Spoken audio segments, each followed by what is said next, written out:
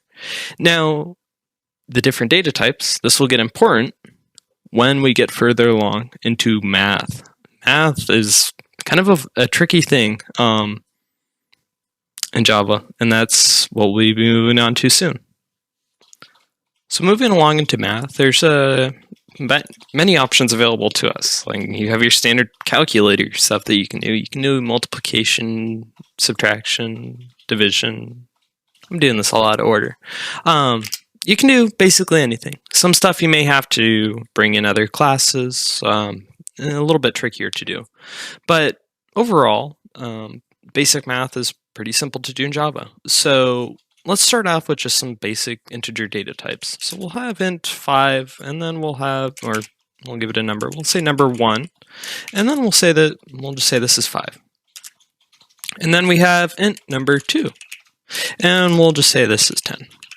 So we have 5 and 10 here. Now we have number 1 and number 2. So what we can do is we can say int number 3 equals number 1, referencing the int data type, times number 2, and we will now have the data, will have the value of 5 times 10, which should be 50. So what we can do is we can do system.out.println, like we showed earlier with printing data types, and we can do number 3. So we can print that. So we can do that, and then we get 50. Now you could also do, let's say, number 1 plus number 2, and you will get 15. Or you could do minus, and you could probably predict you get negative 5. Or you could also do 5 divided by 10, and you'll see a little special things comes up. You're like, okay, 5 divided by 10, you should get a half. But we didn't get a half here, we got 0. So why is that? So when you're working with ints in Java, it does a very peculiar thing. So you think, okay, 0.5, that should just round up to 1 in just standard mathematics. Well, computers are it's just kind of a way how computers work. They don't really round. They more just drop that decimal value. They don't really consider that to be a part of this. So if you have, let's say, 0.9, let's say I change this to 9, 9 divided by 10, we'd expect 0.9. But when we run this, we still get 0. It's not rounding, even now. Why is that? And it's simply the fact that Java, it just cuts off anything after the decimal place, just cuts it off. So if you have 0.9, cuts it off. If you have 9.8, it cuts off the 0.8 and just you have 9. If you have 3.14, it will just cut off the 0.14 and you'll just be left with 3. Now, let's say we do, let's actually do 15. So 15 divided by 10, we could expect, oh, it's going to be 1.5. And it's like, okay, so we'll see kind of this same thing happen again. We should expect 1.5, but because it's an int data type, it's whole numbers only, we're just going to get 1. It takes the 1.5, and it cuts off the 0.5, because it's not a decimal. It's not a double data type that can store decimal values. Now, let's say if we wanted this to be 2, we could just change this to something that would get us 2 point something. So we could do 20 divided by 1, and we get 2. Now that's just kind of an important thing about division, but let's say we want to keep that remainder. Let's say we want to say, oh, that remainder is actually important, and we want to hang on to it. Now there's a special mathematical operator, and it's called modulus sign. So, and sometimes it's called the remainder, and it basically returns what's left over, what didn't get used. So 15 divided by 10, so 15 fits into 10 one time. So 10 of 15, let's say we have 10 of 15 things. 10 of those things fit into 10 and they're set aside. We'll get 1, right? Now, if we take this, and I'm just going to copy this down to a new line, and I'll say number 4 equals number 1, and I'll put in this special percentage sign. And what this means in Java is it means modulus. It means remainder. What is going to be left over? And I'll change this to 4 real quick. And what this basically is going to give us is it's going to give us the remainder of whatever didn't fit into the next kind of whole set. So it's like, okay, we had 10 of 15 fit into 10 once, which we can see down here. And then we had 5 left over, 5 of 10 left over. And that didn't fit in. So that is left as 5. So this is an easy way to just see what your remainder is. And there's many things you can do with this. You could just say, hey, how nicely does this fit in? And then, like, how many times does this fit in, like, fully? And then when does it become an issue where it's like, oh, like, how much do I have left over? How much spare do I have? Example, this would be, we'll leave 10 and 15. We could say system.out. And then we'll just do a little demonstration here with doing math in the print statement, which is another nice feature of the print statement. We could say, let's actually change this to 25. We could say, open parentheses, 25 goes into 10, and then we'll do a space, and then we can do a plus, and then what we can do is we can do 25 divided by 10, and then we can do a plus, and then we can do times. Let's put a space right here, just so it's spaced out properly. We'll run this, and then we see 25 goes into 10 2 times. Now, let's say we want to say the remainder. I'll just copy this print line statement. We could just say the remainder is space, and then we could say 25 modulus %, 10. And we'll see the remainder is 5. So 5's left over. So that's simply how the modulus work. It has some uses, and it's used in many places when working with Java. But typically you'll be working with just plus, minus, times, and division. So let's look at, real quick, let's look at the double data type. So you can also, we saw, we had that issue. We had 15, we'll say number 1, and we had 15, and then we had double, and then we'll say number 2, and then we'll say 10. And now let's say we do want to get that 1.5 again, right, that we got earlier. So we could say system.out.print line. And then because we're working with two doubles, they're the same data type, we can do math on these. We can do number 1 divided by number 2, like so. And what we should expect to get is 1.5. So in the case of doubles, you do actually get a decimal remainder. You never will really get your fractional remainder. Don't go looking to expect that. But you'll get your decimal remainder. And you can do stuff with that from there. Now, what happens if you cross data types? And we'll get a little bit into kind of how to fix this. And you'll have, let's say you have the number 1 data type. And you're like, okay, we have number 1, which is a double, and we have number 2, and let's say we want to add them together. Now, they're two conflicting data types, and in this case, they actually do work. But sometimes they won't necessarily work. And Java can be really finicky with this. And one instance, let's say, is we have this string data type, and we'll say number 2 is 10. So sometimes Java will actually do math just like that, just fine. In that case, it combined with double and a int with no problem, because they're both just mathematical operators. Now, what happens if it's a string? If you take, like, let's say user input from a keyboard, you're expecting a whole bunch of characters. Like if you're taking a user's input and they type something in on their keyboard, they could type any part of the alphabet, A, B, C, D, E, F, G, etc. And you kind of pass those in, and it's like Java's like, okay, whoa, hold up. Like, these aren't numbers. What am I supposed to do with this? So it's just a generalization practice, what Java will do in order to kind of just, it won't really work with strings and doubles or ints, let's say. So we'll take number 1 and we'll say number 2.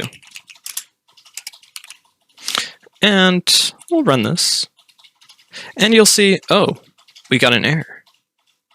Well, not really an error, but more so just, that's not our number that we were expecting. That was 15 plus, in quotation, 10. So that was actually putting these two together. So a better way to kind of show and actually throw an error, and let's say we actually want to throw an error where this is an issue, is let's say we have a double data type, and we have number 3, and we have number 1 plus number 2. And we take number 3, and we pass that in. Don't want to forget my semicolon.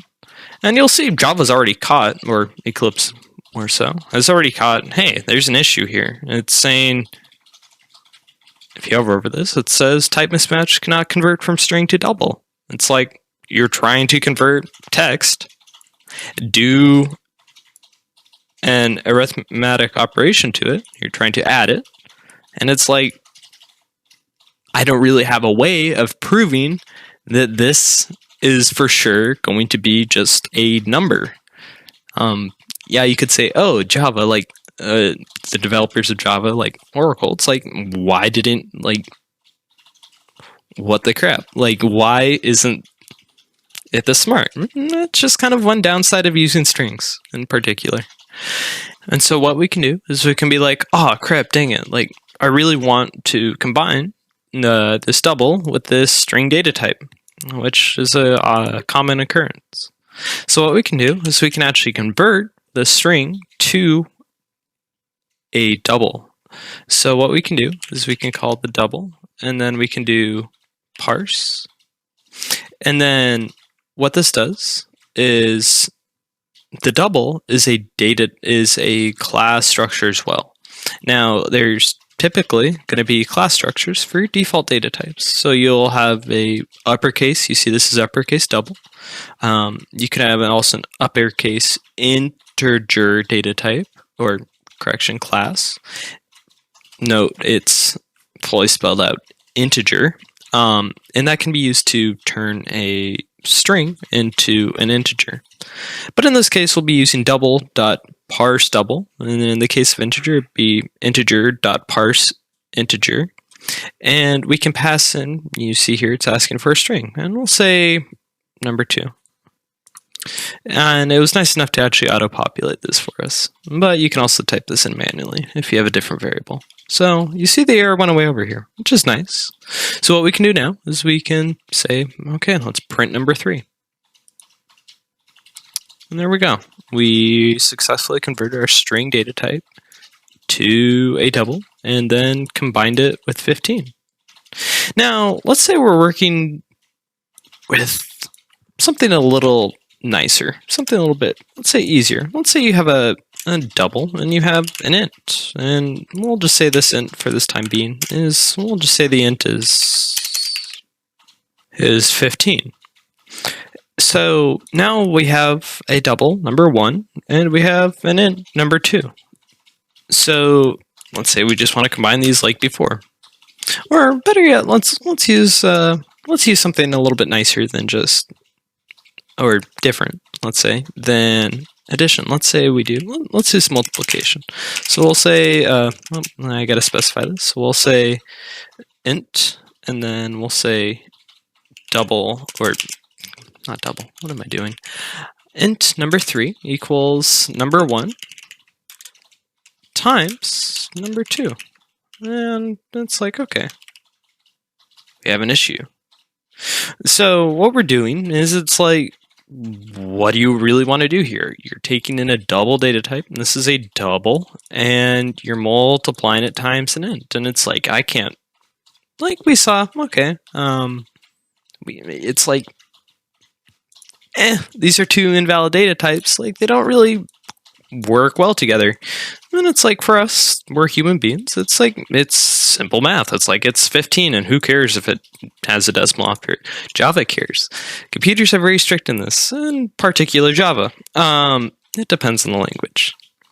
So what we can do is we can do something much similar like we did with the string earlier, where we converted the string that was 10 to a number. But this time it's much easier with default data types. So what we can actually do is we can do something called casting. Now, casting is very nice because we can take one of these inputs and we can convert it to a different data type.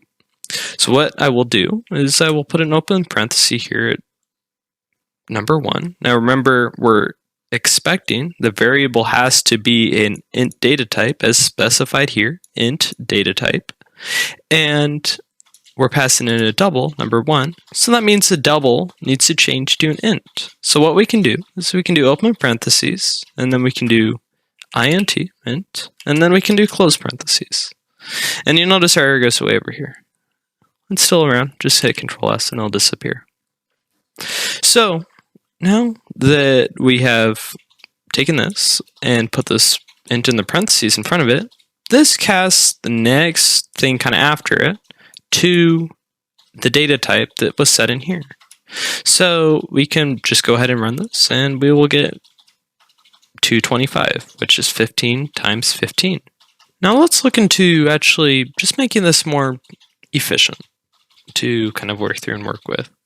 So what we can do is, I'll just kind of clear this out for the time being. What we can do is we can say, let's say, we'll just keep it simple. We'll just have 2 ints. So we have int number 1, like we had earlier, and we'll just assign this to 5. And then we'll say we have int number 2, and we'll assign this to 2. And then we'll do system.out.println and then we'll do number 3. You'll see it's screaming at us over here. We don't have number 3. That's not a variable that exists yet. So we'll say I gotta specify data type. Number 3 equals number 1 plus number 2. So you say, okay, so you get 7, right? And it's like, okay, it's like, that's a great way to do things, but it's like, let's work on actually updating variables. So we can take this and we can say, let's update number 1. And let's say we want to update number 1 with number 1 plus number 2. So we can say number 1 equals number 1 plus number 2. Now notice we already had number 1 defined, so we don't need this type declaration at the beginning. We already know what data type it is. It's already been created, so you don't need to put the data type in front of it. The only time you need to put a data type in front of a variable that you're like assigning to is the first time you create it, which in this case, going down the code processes down the line, down through the method, the main method, it will create the int first, and it knows it's an int. So therefore it remembers, hey, it's an data type, so we don't need to specify it down here. So moving down, it will say, okay, number 1 is number 1, so it's accessing this up here. It says number 1 plus number 2. So we'll get 5 plus 2, and it will print down here, we said number 1. So we should expect 7. Now, it's like, okay, someone looked at this and they're like, this is kind of a lot to type out just to add another number to a number itself. So what you can do, just kind of a little shortcut, is you can do plus equals, and you can say number 2. So what this does, plus equals, is a special little operator here, and it says, it's a special assignment operator where it says, I'm going to take myself, and I'm going to take myself, and I'm going to add the other value to myself. So in this case, it's going to take number 1 over here, and it's going to add number 2, and then it's going to assign it back to number 1. And then if we print that down here, like we did earlier, we will get 7. Now, this can also be done with subtraction. So you could say number 1 minus equals 2. So that will say, let's take 5 and subtract.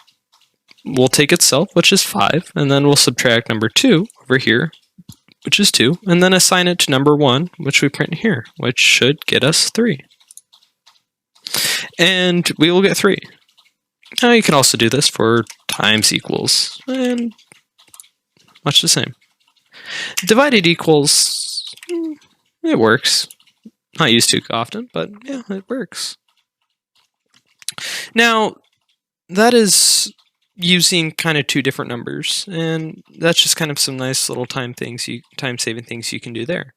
Now, we'll use these a little bit more when we get to for loops. But something that you can do is you can say, let's say we have one number, and it's number 1. And we could say number 1 equals 0. And we'll just print system.out.println number 1. And then put a space between this line. And then we say, okay, we're printing number 1. And we expect 0. Now, let's say we want to increment number 1 by 1. And you'll use this a lot. Like, let's say you have a list of things and you want to go through the list and see what each of those items are in like a list of things. You want to see what each of those items in that list are. That's a big thing where using this next thing comes in. So we can say number 1 and we can say, hey, I want to tick that forward by just 1. And this only works really for the int data type, but not really much else besides that. But what we can do is we can do number 1 plus plus, and then we can do a semicolon, just like that. And then we'll print this.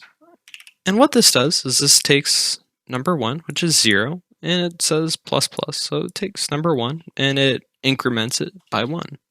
So 0, we will see 0 here from this first print statement, and then we'll see it's 1. Now, just for fun, I'll copy this and I'll copy these 2 lines. I'll hit enter, I'll paste this in a couple of times. And you'll see each time it runs through the number 1 plus plus, plus plus, plus plus, plus plus. We'll see it goes 1, 2, 3, 4, or 0, 1, 2, 3, 4. So that's an easy way to just tick up by a value of 1 each time that you want to kind of move through this. Now let's say we wanted to tick through by 2. So I'll just kind of do this. Now, we can't do plus plus 2.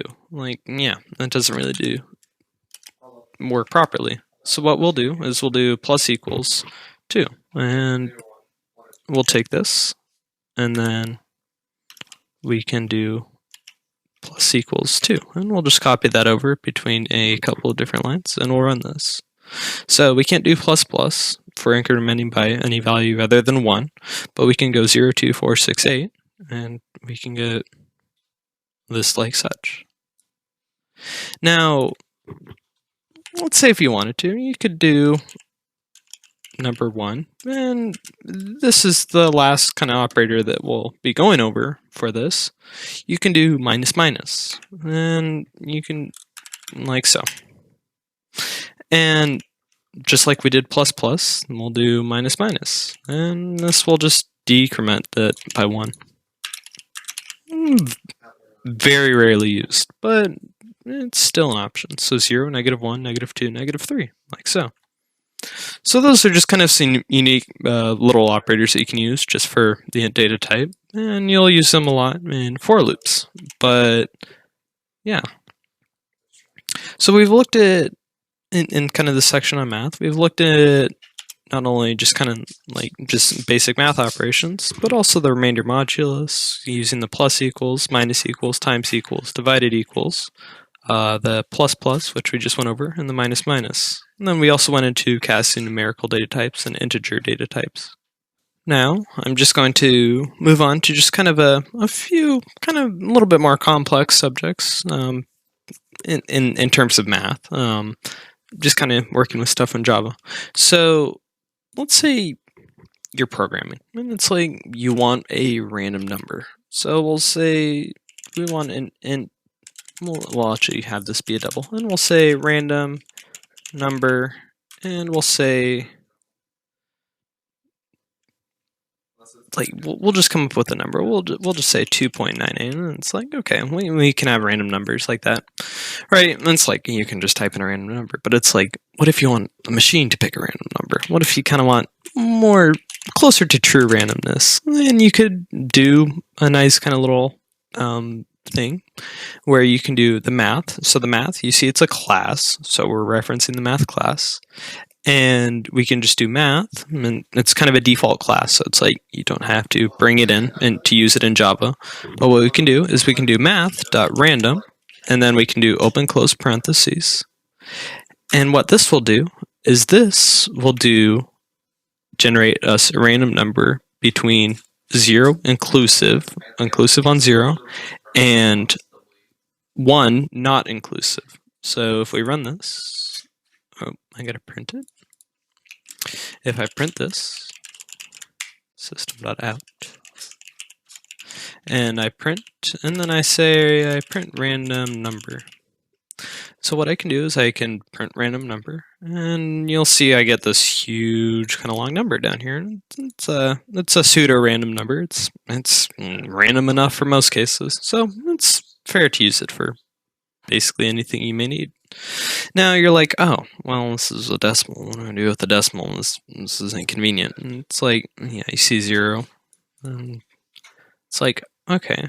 But we're given a decimal number, so we can do something with this. So it's like, okay, let's take this random number, and let's say we want a random number between, I don't know, 0 and 5. Now, remembering that Java cuts off, or it cuts off any decimal. When we're gonna convert this to an int in a second. When we have this, and we know it's gonna cut off, and we know it goes all the way up to 0.9999999. That's the highest case it can get. It never gets 1. So we're like, oh dang! It's like, okay, so we can't just do 5, because if we did just 5, then 5 times 0.99999 is going to get you 4.99999. And 4.9999, yeah, it's very close to 5. Java just says nope, and it cuts off the 0.9999. So you're just left with the 4. So it's like, you'll run this, and you'll see you get 0.02, and we'll run again. We get 2.1, and then we get 0.49, 4.7, 0.25, 4.8, 4.2, 4.2, 1.2, 0.5, 3.8. So we've gotten everything, but we haven't gotten 5. And it's like, oh, dang, that's annoying. So it's like, but I want 5. So if you want a number between, let's say, 0 and 5, you need to times it by 1 higher than that number. So we can do math.random times 6. So we'll get, let me save that. So we'll get, right off the bat, we got 5.3. Perfect. So if we convert this to an int data type, then we will get 5, because it will drop everything down here after the decimal place when we convert it to an int data type. So if you're like, let's say, picking between items and in a list, within a list or within an array, you will be able to nicely just randomly pick between them. Now let's say you want to pick between, I don't know, like a floor. We'll call it a floor. So let's say you want to pick between 5 and, let's actually keep it simpler. Let's say you want to pick between 2 and 5, because we already have 5 up here. So what you want to do is you want to multiply times 4, kind of that range that you want. You want all the way from 2 all the way up to 5, but you got to remember it has that little cutoff. So we'll do times 4, and then we'll do plus 2, because that's going to be our floor. So if we get 0.000 times 4, it's still going to be 0.000, and then we add 2, we'll just get 2. That's the lowest we can get. So we got 4.0, and we got 3.9, 3.1, 4.9, 4.0, 3.5, and then we got 5.5. And 5.1, 3.3, you can kind of see. And then we got 2.9, which would just be cut off to 2. Now, just to kind of go over just turning this into a int, just real quick. So we could say random int, and we can take this math.random, and we can do open parentheses, and we can type an int. And in this case, we can take this, and we could take random number, which is a double data type, and we pass that in, and we get random int. And it turns it into an int, which we can run this, and we should get 2. So you can look down here at the console output. So we got 2. We got 2. We got 3. We got 2. We got 4. 4, 2, 3, 3, 3, 5. There we go. I want to get every number that we had included, just to prove that it worked. So we got all our numbers here, and that's just a simple way to create a random integer. And for some of you, you may be like, hey, this is extra code right here. And you're right. So a nice little thing you can do is you can say, hey, so we know math.random. We know this generates a double. You can see right here it says double. This is going to be the return type if you call a method. So you're like, oh, I know it calls a double. And it's like, okay, so we're doing the double math over here, and then we're doing the plus 2. But it's like, hey, let's have random number. Let me just change this real quick. Let's have random number just be an int right off the bat. And that's just the default data type. And we could do open parenthesis, and we can type in int, and then we can close it. And then we have math.random times 4 plus 2. And we can save that, and we will get 2 over and over and over. And you're like, okay, that's kind of an issue. It's like, why are we getting like 2, 3, 4, 5? You can look down here and it's 2 over and over and over and over. Well, kind of got to think PEMDAS. So what it's doing is it's saying it's taking the math.random data type right here, and it's just taking this, which remember it's a value between 0 and 0.9999 repeating, and it's taking this and it's converting it to an int. It's taking this chunk right here. So that just converts to 0, and then 0 times 4 plus 2 is 2. It's always going to be 2. So it's like, dang, crap, that's not what we want. So what we can do, just like in math, you can put a parenthesis around anything that you're working with, and you can section it off. So int, and then open parenthesis, and then your statement, which this would all be a double data type, and it will multiply it, and then plus 2, and then it will convert to an int. So that way you're kind of controlling your own order of operations, how you want to do things. So we run this, and we can see it successfully gets us 5, 5. It's a couple of 5s in a row. There we go. We got a 4, and 2, 4, and a 5, 4, 2, 5, and a 3. So there's all of our values. So it's kind of a long section. That's all that is going to cover just basic math in Java, but math's widely used, and there's a little bit more complex stuff that you may have to learn just kind of as you work through it. It wasn't covered here, but this is just kind of a crash course in some of the basic stuff. Anyhow, let's go ahead and start moving along into if statements now. So just kind of before we start off on if statements, I kind of want to take a look at conditional operators in Java. So there's this nice, Java has many good web pages available, and this is many of them, and this is just one of a few. And here we can see it kind of looks at a couple of our different operators that we can use. So we have some comparison operators in terms of equality and relational, and then we have our conditional operators and or. So starting first off, let's look at the equality and relational operators. So we have kind of the list of these 6 here that are kind of our primary comparison thing. So we have equal to, which is a double equal sign. We have not equal to, which in Java, most things are just going to have an exclamation sign for kind of opposite. It's kind of the not operator. So not equal to, and it's exclamation mark equals. And then we have greater than or equal to, less than equal to. It's fairly straightforward there. The one part that's different than, let's say, like Python, where Python, it just uses the and. You just type out and or. Java, it does something a little bit different. It does the double and sign on your keyboard, and then it also does these. So these are kind of used to indicate the or operator, and this key is a little bit weird to find, but you're going to be using it a lot, so it's good to know where it's going to be located. So let's head back to Java, and let's come up with, let's just say, an if statement. So we'll have a variable. We'll just say, we have int number 1, and we'll just assign this a value of, let's say, 3. And we'll have int number 2, and we'll say this is 7.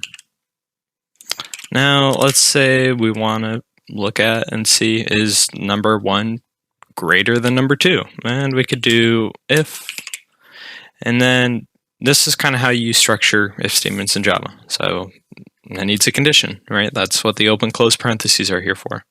And then we fill out a condition within the parentheses. So we could just say number 1 is number 1 greater than number 2. And we can just say, and that's kind of going to be our statement that's going to be evaluated. And what we'll do now is we'll do something kind of a little bit different. So instead of putting, let's say, like a semicolon, or in Python, you don't even use the braces, you do an open brace in Java. So now you create an open brace in Java. I'd like you to create it on just the end of this line that I created the if statement on. You could also just create it on the next line as well. Both are fine conventions.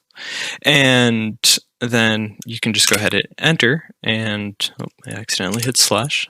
You can go ahead and hit enter, and you will get an open brace here that is automatically going to be generated. So that's important to note. If I hover over this here, if I select this, you can see that this brace is paired up with this brace. So this kind of like containerizes it, right? This is kind of like, okay, this is what's going to be in the if statement. This is what's going to be run when this condition here is true. So anything outside of it, outside of this brace right here, is not part of the if statement.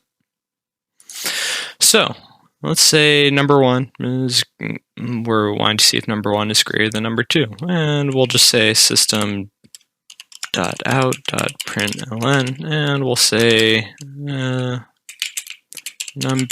1 is greater than number 2. We'll run this and we'll see it doesn't output anything. But if we just switch these around, let's say, we could just say 3 and 7, and let's say number 1 is 7 and number 2 is 3.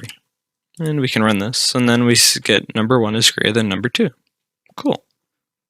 Now let's say we want to do something else. Let's say we want to do, let's say greater than or equal to. But we'll leave it as just greater than now. So you see this, so once again it's false because 3 is not greater than or equal to, or sorry, it's not greater than 3, it's equal to. So we need to add that equal sign that we saw over here. So going back to here, we have the greater than or equal to. So we just put the equal sign operator right afterwards. So we'll do that, and we run this, and it says greater than number 2, but we should actually add or equal to. Let's just change that. So it says number 1 is greater than or equal to number 2. Now we could also do, we could do a double equals, and this will just evaluate, hey, is it equal to number 2? And we could just say, yeah, number 1 is equal to number 2. The double equals is equals. Now, let's do something a little special. Let's say we want to do not equal. So I'm going to change this print statement here just to kind of give us a more correct output for what we're checking for. And we go back here and it's like, okay, we have equals, which is a double equal sign, and we have non-equals, not equals, which is an exclamation mark, which is kind of the not operator, and the equal sign. And then what we can do is we can say, okay, so number 1 is not equal to number 2, but we'll just leave them as is for now, and nothing prints. So we'll change this to 4, let's say. And it's going to be greater than number 2, but they're not equal. And I could change this to 2, and it will say it's not equal because they're not equal. So you can do the same thing with less than, or equal to. Just, there's a lot you can do here. Now this doesn't necessarily have to work with just ints. This could be booleans, because this is a boolean operation right here. It is looking to see if this is true. So it's saying, is number 1 not equal to number 2? And it evaluates, if that evaluates be true, then it will run what's inside of here. If not, it will just skip down here. Now, what we could do is we could just say true. And just to kind of further prove this, we could just type in true. And then we'll see how it runs. And then if we put in false here, we'll see it doesn't run the system.out.println. Now, moving along, we also have the conditional operators. We have conditional and or. So what we could do is we could just have number 1 and number 2, and we could say, let's say we have true. Let's say we have a boolean value. I'll add in an extra boolean value up here. And we'll just say this, we'll just call this true false. And we'll just say this is true for now. Now what we could do is we could take true false. And we could see, okay, true false is true false, and is that going to be So is true false going to be true, and is our next condition or whatever we're checking, is that going to be true as well? And if they're both true, then it will print true.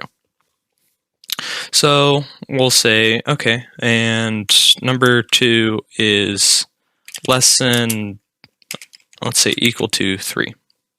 Or, my bad, let's use our variable names. Number 1 is less than or equal to number 2. Alright, and then we'll run this, and we'll see it prints true. So basically what this is checking is it's saying true, false equals true. So this part is true. So we could just say, yeah, that's going to be true. True, false is going to be true. And then number 1 is less than or equal to number 2, and that will be true. And if both these are true, then it'll print true. Now we could also just flip this around, and we could say, let's try and say, oh, this doesn't work. So we could say number 1 is greater than or equal to, which it's number 2, which it's not.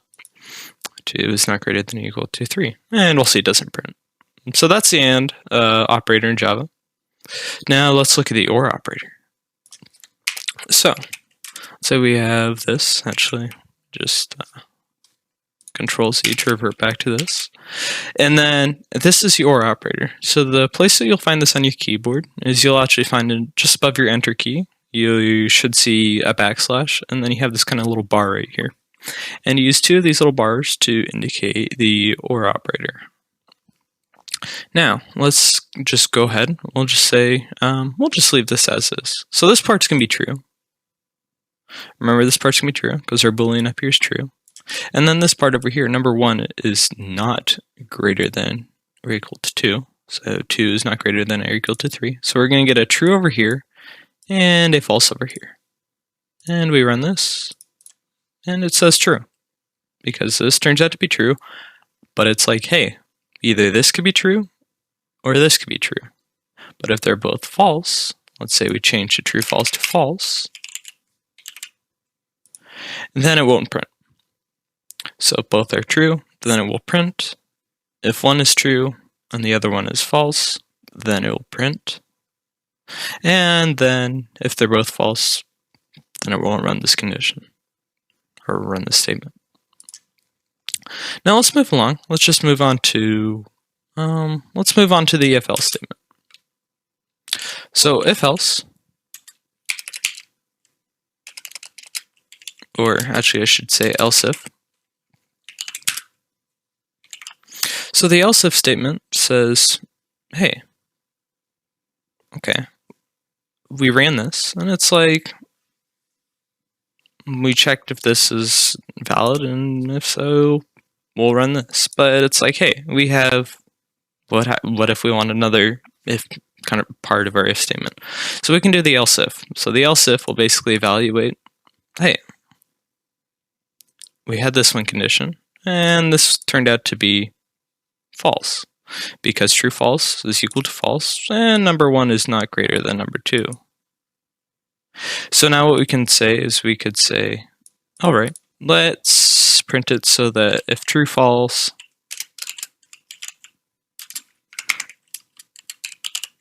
let's do a similar thing. But we'll say number 1 is less than or equal to number 2. So just flipping this around, and we'll use the OR operator again. We can say system.out.println, and we'll just say this one is, I'll call this option B. And I'll change this one to option A. So changing that to that, we see we get option B. Now let's break this just kind of one more time. Let's say, dang, this condition doesn't work. So we'll say, let's say we say for this condition, we want number 1 to equal number 2. And if it's not equal to number 2, then we get nothing. And it's like, well, what if we want something? Well, that's just where the simple else statement comes in. And then using else, you can see that we can just print system.out.just.println, and then we can just say, let's just print final option. So this will print whatever, if none of the conditions that come prior to it don't come up, then we will just print final option. Now you can type in multiple comment or correction lines of code in each of these kind of bracketed sections. Now, let's say you want to simplify this down, just for the sake of efficiency. There is one special way that you can do the if statement that is very clean. So you can say, we'll say number 1 is less than or equal to number 2. Now, if you have one line of code after your if statement, just one line, you can't do multiple because we'll see in a second there's multiple semicolons. But what you can do is having to create brackets. Someone thought, hey, you have to create brackets, open, close brackets, just for one line of code. And it's like, it takes up extra space. So what you can actually do is you can actually, Java, tab space doesn't matter. So it doesn't matter if this is back here, up here, back here, all the way back here for that matter, or on the same line. You can actually just say, hey, let's system.out.println, and we could just say option A. And we'll run this, and we'll see it's valid because 2 is less than or equal to 3. Now let's say equal equals. So is 2 equal to 3? Number 1 equal to number 2? And it doesn't print that, as we can see down here. So what we've basically done is it says, hey, I'm going to take this if statement, but we didn't specify a larger chunk of code. But since we're only running one statement, or just kind of one line of code after the if statement, what we're basically doing is we're saying, hey, the semicolon is going to delimitate the end of what we're going to run if this is true. Now you can also do the same thing just kind of with else. So we can do system.out.println, and we can do option B.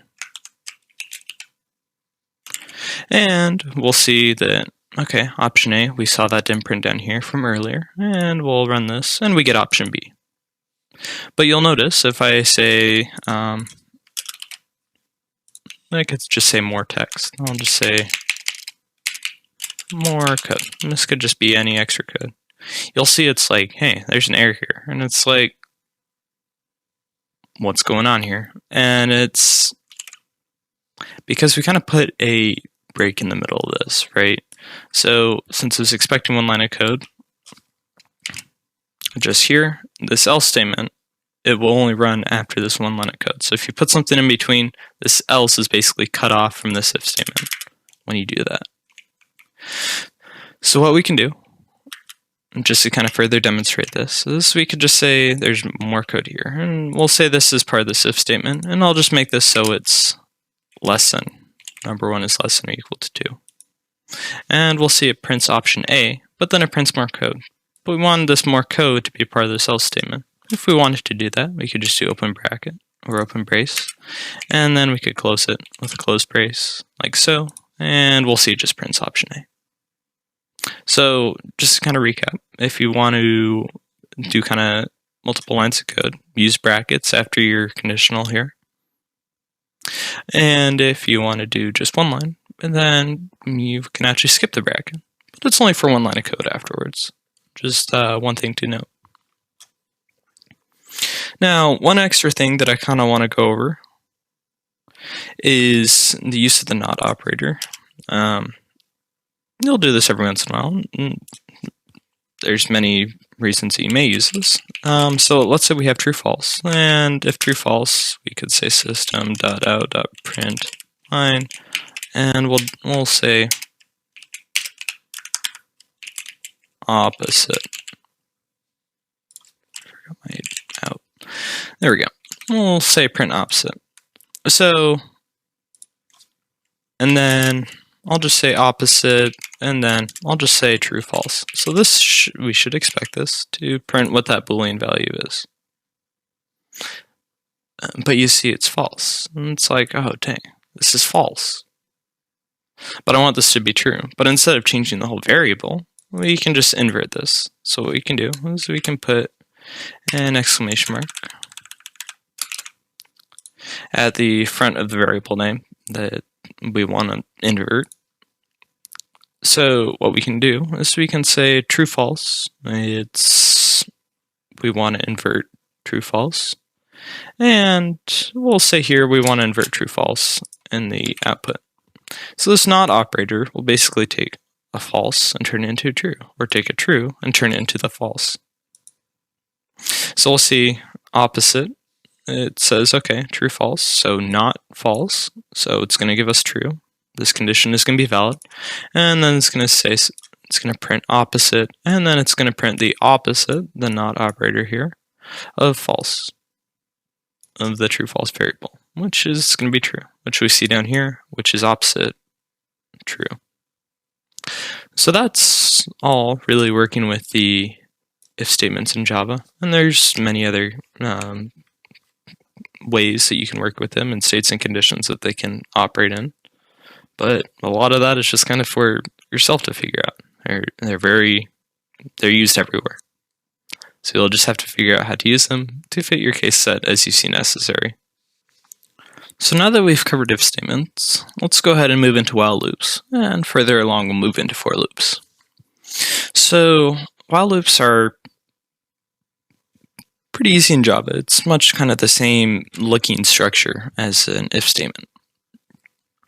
So in a while loop, there's going to be a couple states that we need. So while needs a true value. While the value is true, it will run whatever is inside its braces.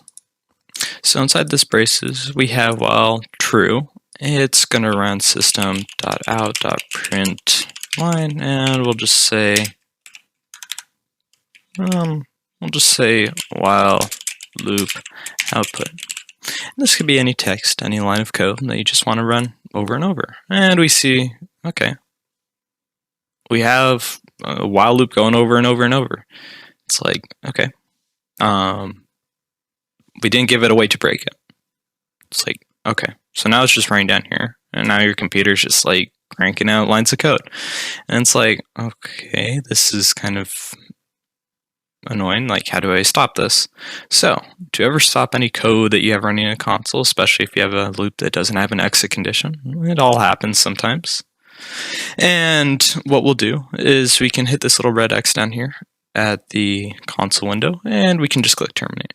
And this will just stop the code that's running. Just terminate our program. No errors, nothing. It just ends it. And just stops it outright. And if we ever just want to start this up again, we just click run. And it goes again. We'll stop that for now. So using while loops, they're pretty basic. It's just you have a Boolean value. And remember, a Boolean value can also be a comparison between two values. So let's further iterate that. Let's say int, actually, let's do not Boolean, double. Let's do a double. So we'll say if double, let's say 8.34. Let's give it a name first. We'll say double 1, and we'll say 8.34, and then we'll have a double 2. We'll just give it a name of double 2, and we'll say it's 6.52. Now, what we can do is we can say, all right, well, double 1 is less than double 2. It's just going to run this while loop. Let's flip that around. Well, double 1 is greater than double 2. So we'll see it runs the while loop. So just like if statements, it just needs a statement that's true in here to actually run the loop, and then it will run it continuously. Now let's look at actually making an exit condition for the loop. We're making a way that it stops. So what we can have is we can have an int value. We can have an int. I like to call this just, we'll just say loop number. and this, we'll just say it's 0.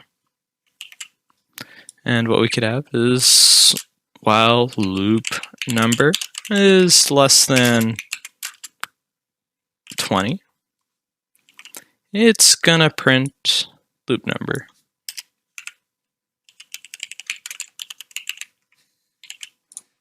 And what this will do is when we run this, it will print zeros over and over. Now what we forgot to add is we forgot to add something that kind of changes this value, makes it invalidate this portion right here. So what you can do is you can do that little bit of code that we learned from earlier when we were working with math. You can do loop number plus plus, or you can do plus equals 1, or you could also do loop number equals loop number plus 1. But for now, we'll just do kind of the short version. We'll just loop number plus plus. So what this will do is it prints 0, 1, 2, 3, 4, 5, 6, 7, 8, 9, 10, 11, 12, all the way through 19. Because 19, if we go up to 20, that invalidates that because it's not less than or equal to, it's just a less than. So this is kind of just the general way that you may use a while loop is you'll have kind of, I like to call these tickers. They kind of tick through as you go along. And once this condition is no longer valid, which may be set and changed by the while loop, once this becomes no longer valid, then it will change this around and exit the loop. And then it will print anything else. So we can print something else after this. We can just print done. So we'll run through 0 through 19 and then say done. So let's say, just for a little bit more of an advanced example, let's say we have two numbers. We'll say we have int number 1. Well, actually, I'm going to call this larger number, which we'll see why in a second. And we'll say this is 0. And then we'll have int smaller number. And we'll say this is equal to 50, which is kind of counterintuitive to their names right now. I'm just going to clear this out right here. And we'll say while larger number is less than smaller number. Now, what we can do is we could say, all right, let's print larger number. Let's just say, actually, we'll just print system.out.print line. We'll just say, let's print larger number, and then we'll put in a space. We'll put in a couple spaces. We'll put in 3 spaces. And then we'll say smaller number. And we'll see what we get if we just run this. It just prints 0 and 50 over and over. So click here to terminate. Click on the red X to terminate.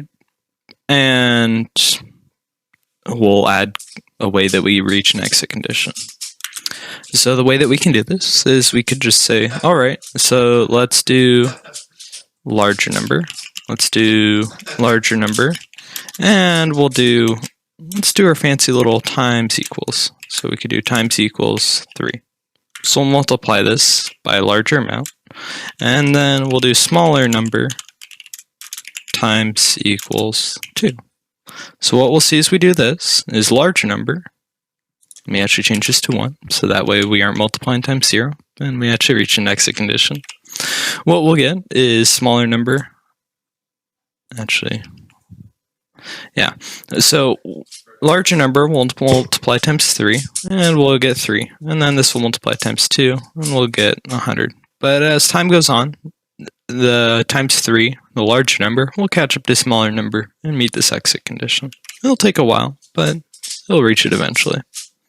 So as we see, so it goes 1, 50, 3, 100, 9, 200, 27, 400, 81, 800, 240, you can see. And then at this point, the next time this is multiplied times 3, it exceeds this when this is multiplied times 2. So it's just kind of a fun little example that we can do with Java. And that concludes the section on while loops. Now, since we've done while loops, let's move along and let's move into for loops. So for loops, there's a couple ways you can do for loops in Java, but the basic structure of just your generic for loop is pretty much the same as you go from for loop to for loop. So for loops are kind of nice in our while loop, which we had earlier. Remember, I'm just going to Control Z. Let me revert back to this real quick. We had loop number, and then we had this. So we had an int, and this kind of ticked up, and it was ticking up down here at the bottom. But it's like, this is extra code right here. This is kind of extra lines of code. And it's like, okay, it's extra code for what is basically going to be a for loop. So what we can do is we can say, all right, I want to take this, and I'll just say for. And a for loop has three parts. So we have an initial condition. So we have the first thing we specify is what variable we want to change as we go through the for loop. What is going to change each time we loop through the for loop. So we'll say, all right, we have our int loop number, like we had earlier. And then the first thing we do, we specify the data type, which is int loop number. You could also do, let's say, a Boolean, or you could do a, actually I don't know if Boolean would work. You could do a double, but primarily you're going to be working with just ints. Now what you do, int loop number, you assign its specific start condition. So in this case, we'll just say 0. 0 is typically going to be what you use. And then we'll use the semicolon. And then we'll say, all right, what's going to be our condition to check if this is still valid? And we could say, all right, is loop number less than, like we had before, less than 20? So as long as loop number is less than 20, it's going to go through the loop. And the third part, the third and final part that we need for our for loop, so we already specified what it is we're using, what variable we're going to create. So we created the variable loop number, and then we specified its exit condition, or when it's just going to terminate. And then the next part we need to specify is we need to specify how do we want this loop number to change. So we can say loop number plus plus. And then much like a while loop, we use an open brace to indicate kind of this is a code we want to run. And we'll see Java auto-generates a close brace down here at the base.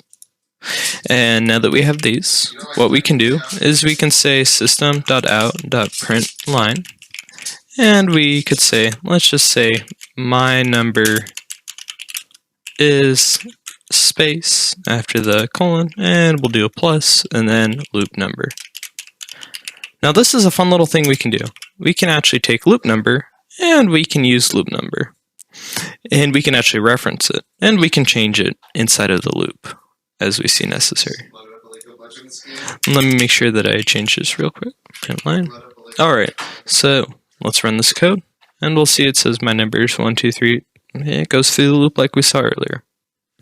So remember, we took what was once a bunch of lines of code, as we see here. What was once like a couple extra lines of code. We can take that down, and we can turn it simply into 3 lines of code. So we took like 6 or 7 lines from a while loop and turned it into 3 lines of code. So for loops are used a lot, just kind of in stuff, and you can use it in many things too. So one thing you could do, you could say I have a number. Let's say I have int number, and I'll just call this exit condition. So if I have exit condition, I could just say this is 40. And I could just say exit condition,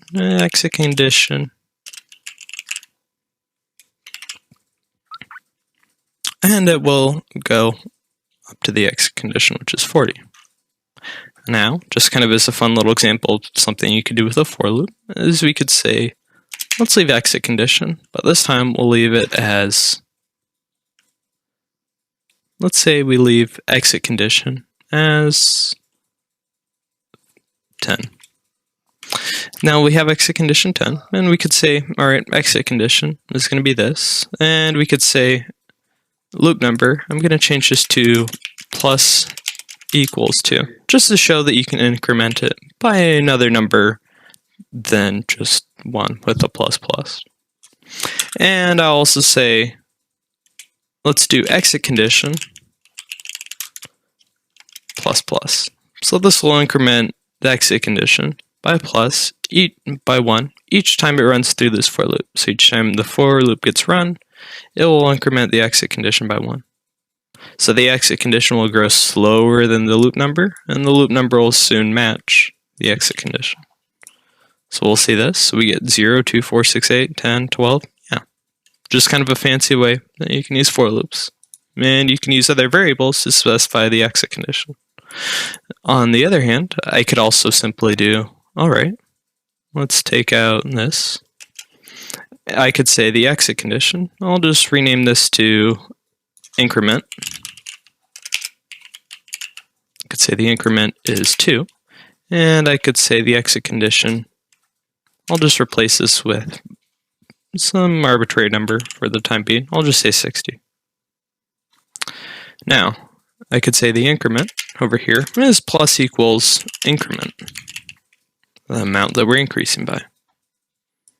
So I could run this, and you see it goes much kind of the same that we saw earlier, until it runs through and we're done. Now I could just change increment to something like 6, and we'll see it loops through faster. So then it gets done faster, 0, 6, 12, 18, as you see. So for loops, you can change a lot just up here in one line. You can change a lot just how the for loop works and how it operates and how it exits. For loops are used a lot and when looping specifically through arrays, which are just kind of a list of strings. And you can loop through and check what each of the values are. So these are used a lot in particular when it comes to arrays, but you'll use them in many other cases as well. All right, moving along.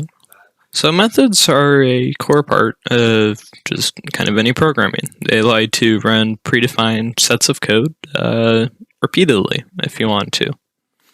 And they just think of it like a blueprint that you basically pass in something and then you expect an output when you get done with it. So methods in Java are fairly simple. They can get, of course, tricky like anything else, depending on how complex you make them. But let's start off with just our first example of a method here. So in Java, we have kind of a lot here for a method, but the main method is, at its core, a method. So we're just kind of breaking this down. There's this first kind of section right here, and it will appear kind of this purplish color. And you'll have public static void. We'll come back to what public means, static means, and void means in a little bit. But the main thing that I want to concern about is just kind of the general structure. So you have some kind of just method, just kind of the structure of the method or its visibility and how it operates, predefined at the beginning. And then you have the name of the method, and then you have method parameters. So you have modifiers of the method name, and then the parameters. And then you have the method, which, much like while loops, if statements, and for loops, you have an open bracket, an open brace, and you have a closed brace, like many things that are encased in Java. So let's create our first method. Let's say we want to create a method that picks a random number. So branching off of the math section that we did earlier, we will create a random number picker. So what we do is, so this is its own method. So we aren't going to create a method inside of the main method. The main method is its own method. We want to create our own separate method. So that means that we're going to have to call the method that we create from inside our main method. Because remember, our program starts with the main method, runs whatever's inside of this, and uses that to execute any other methods or classes we may have. So what we can do to create a method, we'll come down here and just make sure we're inside of this bottom brace right here, which is defining the Java class that we're working with. And what we'll do is we'll say, all right, public, static, and then we'll say void. And then we'll say just random number picker. And then I'll just leave the parameters empty for now. And then we have an open brace here. And then it auto-generated a closed brace down here. So basically, when you're working within your main class, just kind of the way that you kind of want to do things is you're typically just going to fill out public static. So public static within your kind of main method, your kind of core class, you're going to be using public and then static. This is just kind of default. Don't really concern yourself too much with like why you have to use these. Just know that these are pretty much just going to be used. In general, public just kind of means its visibility, and then static just kind of determines a little bit how it operates, a little bit more so. And then void, this is going to be the return type of the method. So we are actually going to change this. So the main method, it doesn't return anything. It's the main method. It doesn't have anything to return to. Think of it like the root of a tree, right? It's like you don't have anything going really back down to the root of the tree. The root is like the starting point. It's like nothing really goes back down there. Stuff comes down from the top, but it doesn't really go back up to the top. So the main returns void. Void basically means it doesn't return anything at all. So we have this random number picker, and we want to pick a random number.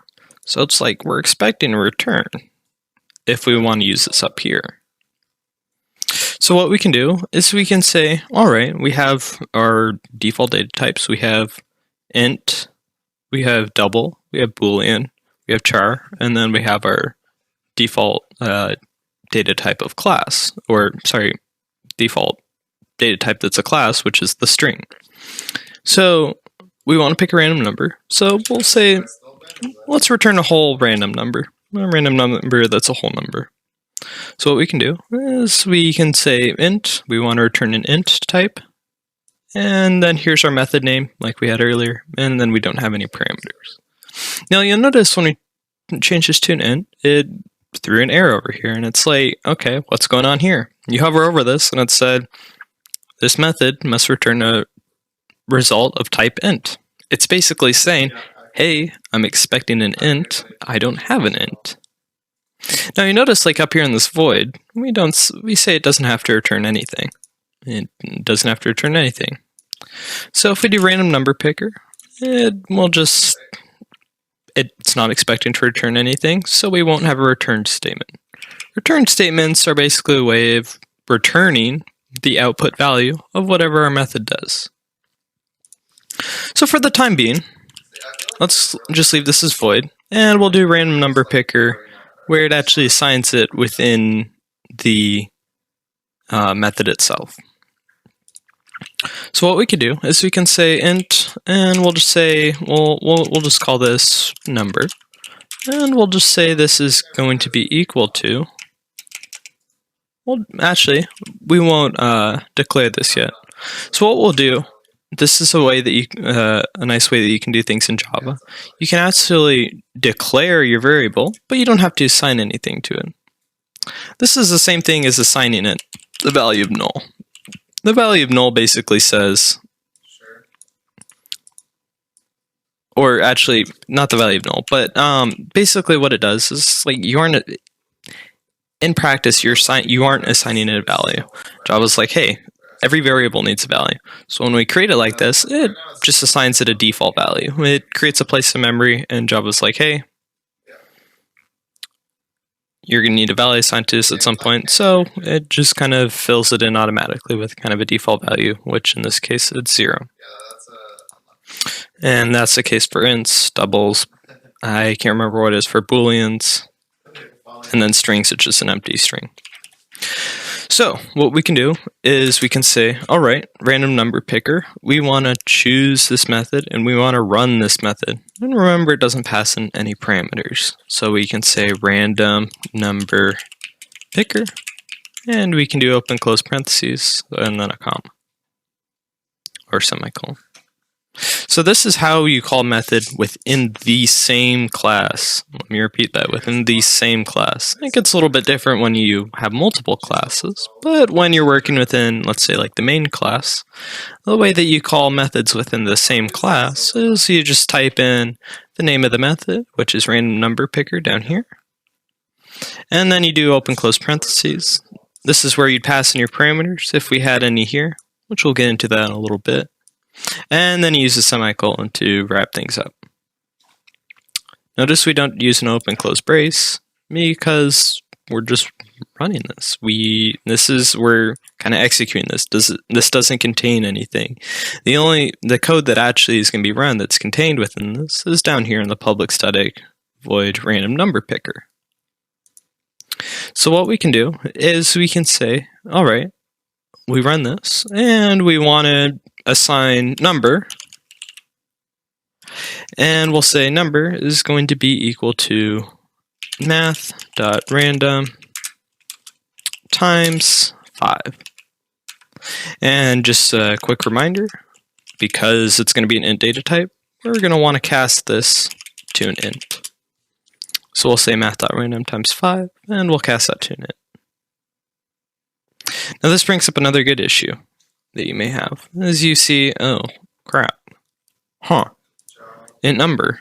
It's not picking up number. Like we have number created up here. We'll actually just assign that as a default value, and it's like, not even that fixes it. It says number cannot be resolved to a variable. And this is a nice little thing about methods in Java is methods, you can create variables inside the method. So I could create picked, I could say random number, and I could just assign this to 3. And this will work, right? But if I try and call, let's say if I try and call random number out here, I type in a system.out.print line, and I do random number, I'll see it says the same error that we have down here. Cannot be resolved to a variable. So methods containerize variables, meaning that a variable that's created inside one method cannot be called and used inside of another method. So what this means is, because we have a main method here, the main is a method, any variables created inside of it won't be able to be accessed by something outside of it. So let's say we have a variable and we want it to be universal across any methods that we create. Let's say we have a random number picker, we have something that divides by a number, we have a couple different methods, but we want them to use the same value between them, then update the same value between them. Well, we can make this variable visible between all methods in the class if we do something simple where we take the variable, I just cut it out here with Control X, and then I Control V, paste it up here into line 4. Now notice something interesting happens. So by taking this variable from down here and moving it onto the exterior out here, we are now able to use it within here. So we can say, so now we can use it within the main. So we could say number equals 2. We're going to be able to use that. We still get one error, and the reason for this is just kind of working within the main method again, and just working within the main class, the primary class. If you define any variables outside of any methods, just remember that you have to put a static in front of it.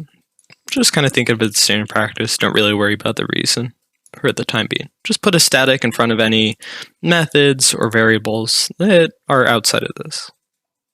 Now note that this is inside the public class. This isn't outside. If we copy this outside, it doesn't like it. So it has to be inside the public class where the class is defined. So in this case, in the main method, I say number equals 2, and I'll just say system.out.println, and I'll print my number. So we should expect the number to equal 2 when we run this. So we get 2 down here in the console. And I'll just say, just to help, because we're going to be adding a second print statement, I'll say first print, and then we'll say that. And let me add a plus. There we go. So what this is doing is this is creating the variable, assigning a value of 0. And notice the static, because it's in the kind of highest class. And the number variable, we're assigning that to 2 down here. And then what we're doing here is we're doing system.out, and we're just printing the number, which we get 2. Now, another thing we're doing is we're actually doing random number picker. We're running this method, and it's actually creating a new value for 2. Because what random number picker is doing is it's saying number. The variable is created up here. Remember, this is universal because it isn't inside any method in particular.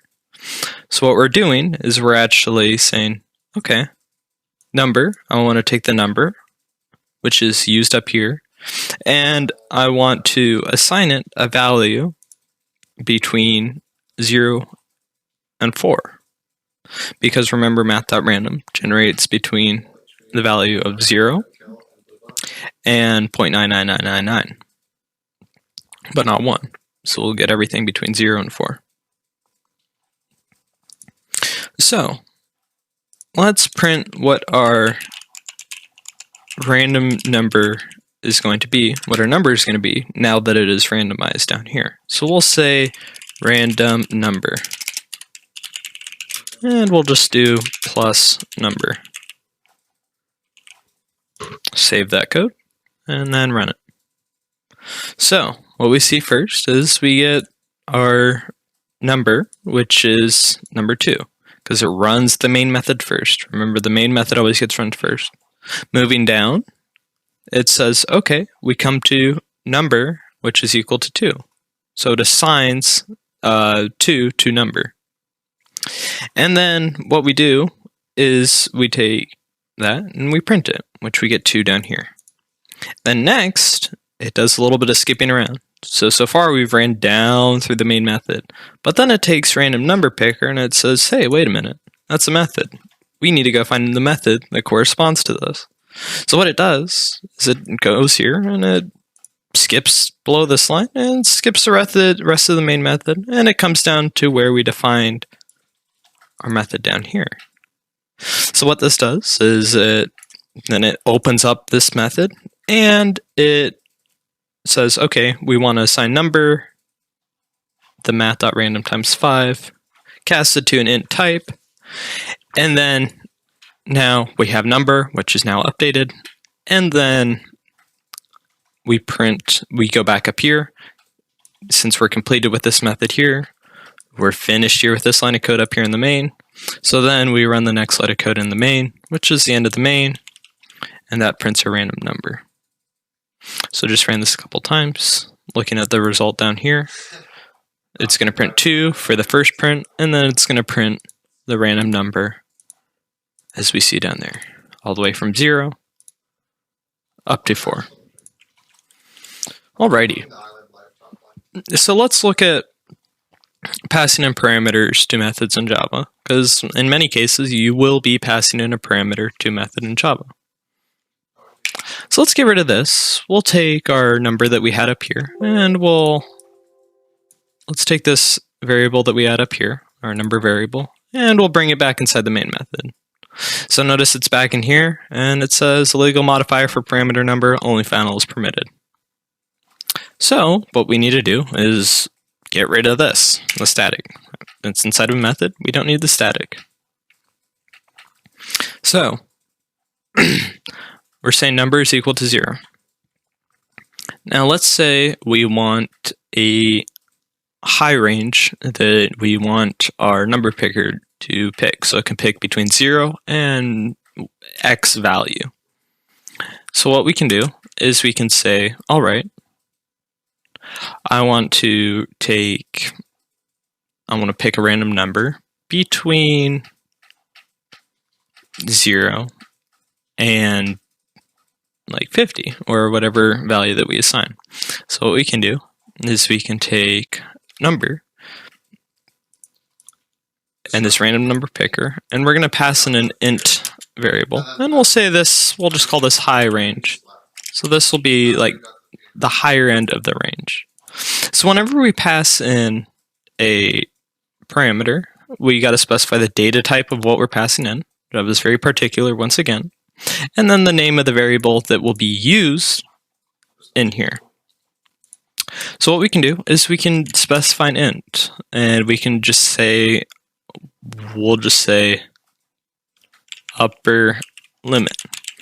Now notice this is going to be a different name than high range. This is called upper limit, this is called high range. And we'll look into kind of how this works in a second. And so we can say, all right, we want the upper limit to be, I don't know, 10. So we're creating our number variable here, number, and we have an upper limit, which is 10. Now, what we can do is we can say, all right, random number picker, and then we're going to pass in the upper limit variable. Now, upper limit, we already know this is an int. It's been defined as an int in the upper limit, and we're expecting an int to be passed in. So everything's good there. Now, we have upper limit. Now let's use this. So now that we're passing in this variable, upper limit, and this int variable, it's now being kind of quote-unquote renamed. In this case, the reference of it is changed to high range. So it's actually kind of displayed as high range when we're going to be using it. So what we can do is we can say high range, and then what I'm going to actually do is I'm going to do a +1. And remembering order of operations, this multiplication would be done first. So we want to do a +1. The reason that we want to do a +1 is if we want to make this inclusive of the upper limit, we got to add 1, because it will always be 1 less than the highest value that we set here to multiply by. So now, notice we also have another error. So we have number cannot be resolved to a variable. Well, crap. But that's because we moved number in the inside here. There's kind of a couple things going on here. So for one, we're passing in the int type, but now we're trying to assign number.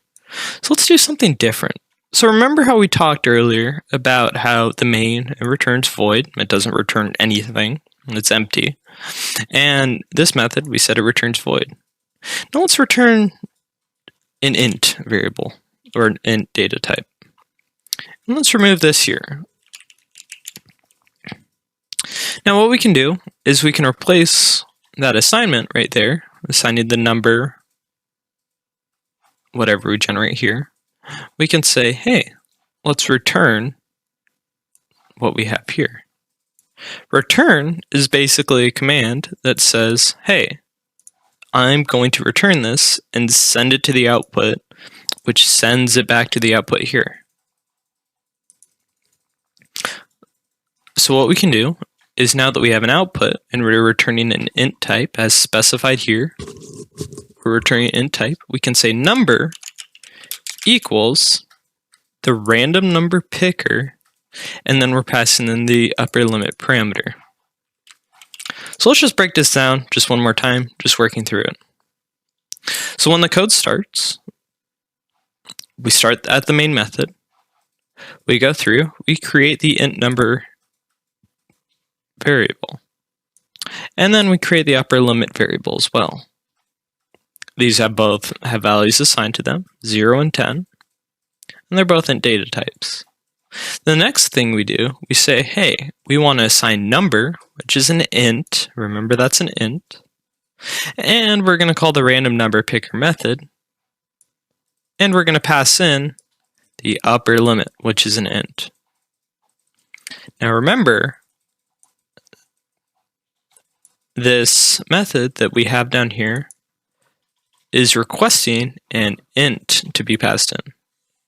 Doesn't matter the name of the int that gets passed in, it just needs to be an int. So what we can do is we can say int, and then we can pass in whatever int we want to use. In this case, we're using upper limit. So we're passing upper limit, which is an int, and it says, okay, this int is going to be called high range when it's used within this method. And so we take high range and we add 1 to it. That way it becomes the actual upper limit. It's inclusive. And then we multiply that by the math times random to actually randomize the number. We cast that to an int data type because we're returning an int. And then because we have an int data type up here specified as a return, instead of void, which we have up here, we're expected to return an int.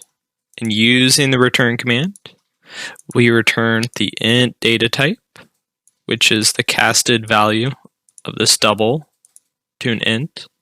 So we return an int, and that int is returned, and that's equivalent to this value, this whole value right here. So this whole value is equivalent to this randomized int. And then we take that int and we assign it to a number, or to number, which is an int itself. So by doing this, we have created in effect a random number. And then what we can do is we can do system.out.println, and we can print number. And you'll see we have 9, 3, 7, 8, 6, 7, 10, 2, all the random numbers that we created.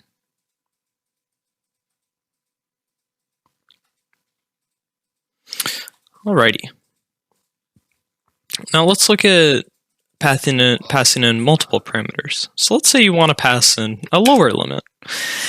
And it's like, okay, we have a lower limit that we want to pass in. And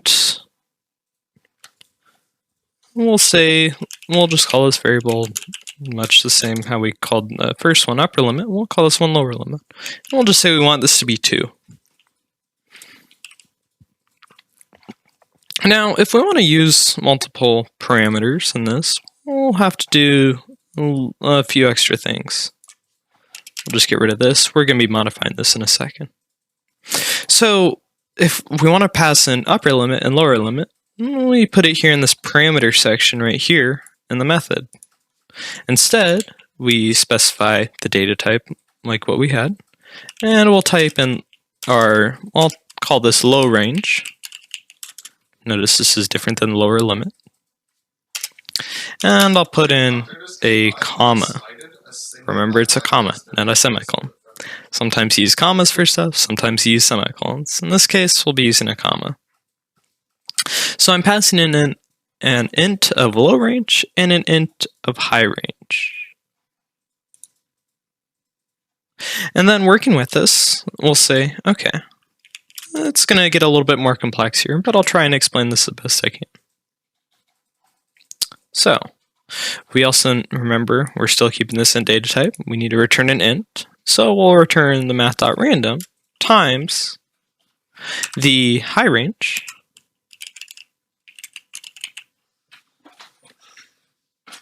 and then we'll do a high range minus the low range. Because remember the low range, remember we're multiplying times the width of the range that we want to use, how big it is. So if we want to pick between 2 and 10, then we're actually picking a value between 2 and 2 minus 10. We're picking random values between 1 and 8, multiplying those, and then we're going to add the lower limit to it. So this is how you do lower limits with the math.random. You add your lower limit, and then you multiply by the difference of the upper limit versus the lower limit. So here we have high range minus low range, and then I'll do a plus 1. Just as a reminder, we do that plus 1 to make sure that it actually hits our upper limit. And then what I'll do is I'll do a plus, and then I'll say plus lower limit. Just make sure that we, at minimum, hit our lower limit. Actually, it should be low range, because that's what we have this in this method. That's what it's defined as. That's what this is going to be defined as. So notice we also have an error up here. So this says it doesn't have the right arguments. So what we can say is we can say, all right, let's pass in just lower limit. And then much like we have down here, we separate these with a comma. And you'll see the error goes away, and the code should work now. So just kind of running through this, how we expect it to work is the number, it's going to create the number, just kind of define that variable. And then it's going to say upper limit is 10, the lower limit is 2, and then it's going to pass in lower limit, upper limit into this as 2 parameters, and then it's going to be assigning the output, which is expected to be an int, to number. So coming down here, what the random number picker is going to do is it's going to take the low range input, whatever values passed in as the lower range, and the higher range input, and that's going to be passed in as both are going to be passed in as ints. And then we're taking that, we're multiplying by the actual range of like the random numbers that we want to pick, and then we add the low range. Also, just a reminder, we have the plus 1 because we can't get 1 on its own from the math.random. And then we return the int, we assign that to number, and then we print the number. So let's run this. So we get a 9, we got a 7, we got 10, we got 4. 10, 4, 2. 6, 3, 4. So let's say we have a bunch of random numbers, and it's like, okay, this is kind of a more advanced section. This isn't really necessary. So if you just want to skip to next section, you can do that too. But let's say that we want to just print multiple random numbers. We can use a loop, much like we did before. So we can do a for loop. So we can say for, and we could say int, and I'll just call this ticker. Or I could just, I'll just call this loop amount. And I'll just say this is 0. I'll use a semicolon. I could say while loop amount is less than whatever, how many times we want to loop through. We'll say less than 10. So it's going to go 0, 1, 2, 3, 4, 5, 6, 7, 8, 9, which is going to be 10 times. Remember, we're starting at 0 and then going up to 9, which is going to be 10 times. Actually, let's change this to 20, just so we get a more comprehensive list of randomized values. So we'll take this, the loop amount, while that's less than 20, and then we'll take loop amount, and we'll do what we did earlier when we worked with loops, and we'll do the plus plus. And then we'll use open brace, and then we'll use a close brace. Now, unlike Python, Java doesn't care if this is indented or not. Java doesn't care when code is indented or not. For that matter, this could all just be on one line.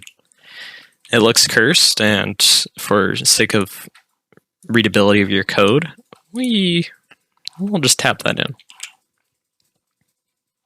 So then what we'll do is we'll take this and we'll run this. And what we expect to do is it'll do this random number picker, and it'll do it 20 times and print the output each time. So what we get down here, expanding this, is we get 2, 10, 9, 8, 8, 8, 4, 10. We get a whole string of just a whole output of just pseudo-random numbers. And just to show that we can just change stuff around, we could say, all right, let's change our upper limit to 20, and let's change our lower limit to 10. And we could do this, and we get stuff all the way from 12, and we have 10, and we have stuff all the way up to, we didn't get 20 this time, but that's just because of our range. So let's run it again. Here we go. We got 20, and we got all values in between, including 10. So that's using the using methods in Java and using parameters and returning values. Now you don't just have to return an int type value, and you don't have to return just and you also don't have to use just ints as parameters. You could use booleans, you could use doubles, you could use chars, and you could use strings, and later on you can even use other objects. So Java is very flexible in how you can do this, and just make sure that you specify your data type, whether it's int, whether it's one of the default data types, or whether it's just, we'll get to this later, an object. And the same thing with the output. Just make sure that it's either a default data type or it's an object, such as a string. So that's going to conclude our section, going over methods. And in our next section, we'll be looking into using scanners in Java. Alrighty, to kick things off, when it comes to using the scanner in Java, I first want to look at the Java JDK and kind of explore this a little bit. So earlier on, I mentioned that we were going to explore kind of like what packages are and kind of how they work. So over here in our package explorer, we have our default package, and we have all these other classes that we have within our package. So I said earlier that packages are kind of like a file system when you're working with Java. So packages are kind of just a way to organize how stuff is ordered. So we're going to be using the java.util.scanner class. So the java.util.scanner class is part of the Java JDK. It's part of the default library that we have access to, and it's in the JRE system library.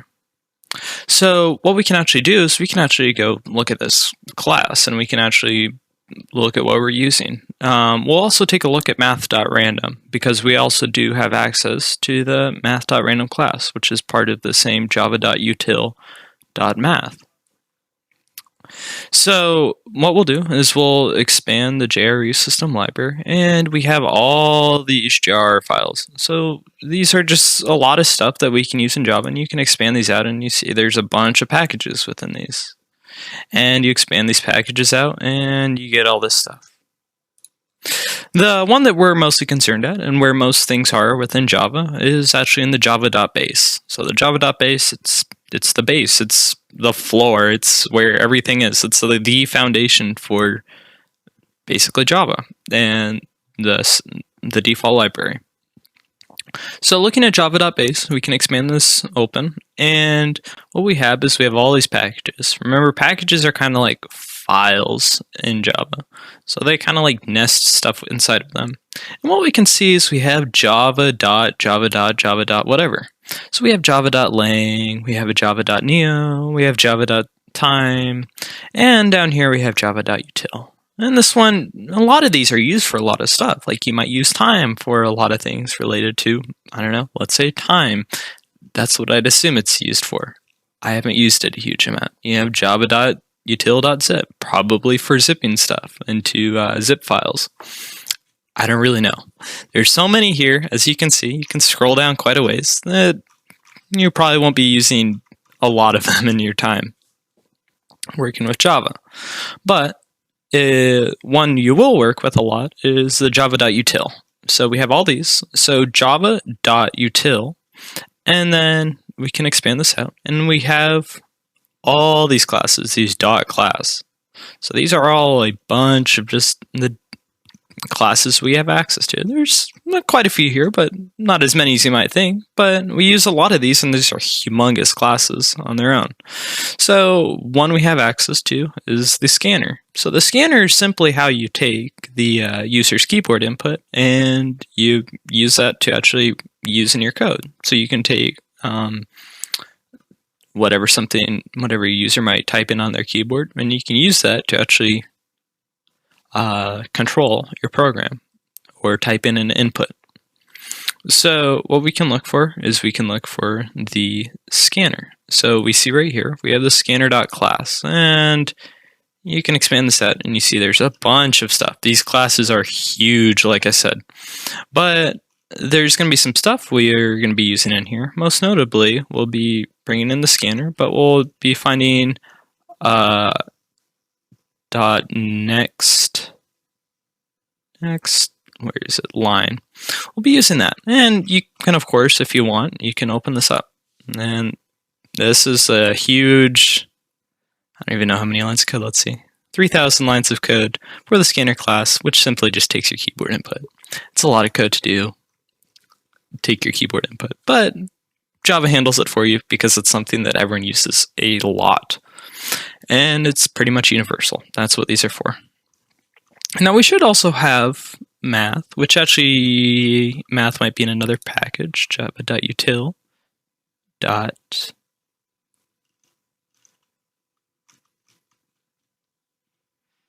So actually it's java.math. So it's not java.util, it's java.math. So there's the java.math package. So this is a different package. You have java.util, which has all these classes, and then you have java.math. So this is where you store just kind of a lot of, this is access to some other data types and also some other kind of math concepts that you can do. So that's another one you might use for storing values and using them and using mathematical operations on them. So closing that out, we can just collapse these, and then we'll collapse Jerry's system library. It's just good to know, and kind of along this line, it's kind of one of those things where it's like, okay, how do you use all this? And the best way to use this is actually to use the Java API, which this link will be in the description of the video. And the Java API, this allows you to look up what classes do without having to scroll through all those stuff. So what we can do is on this page, there's a search over here, and we can just type in scanner. Or if you're feeling extra fancy, you can type in java.util.scanner. And we can open this up. I can click on this, and then we have this huge page of stuff and everything that this class entails.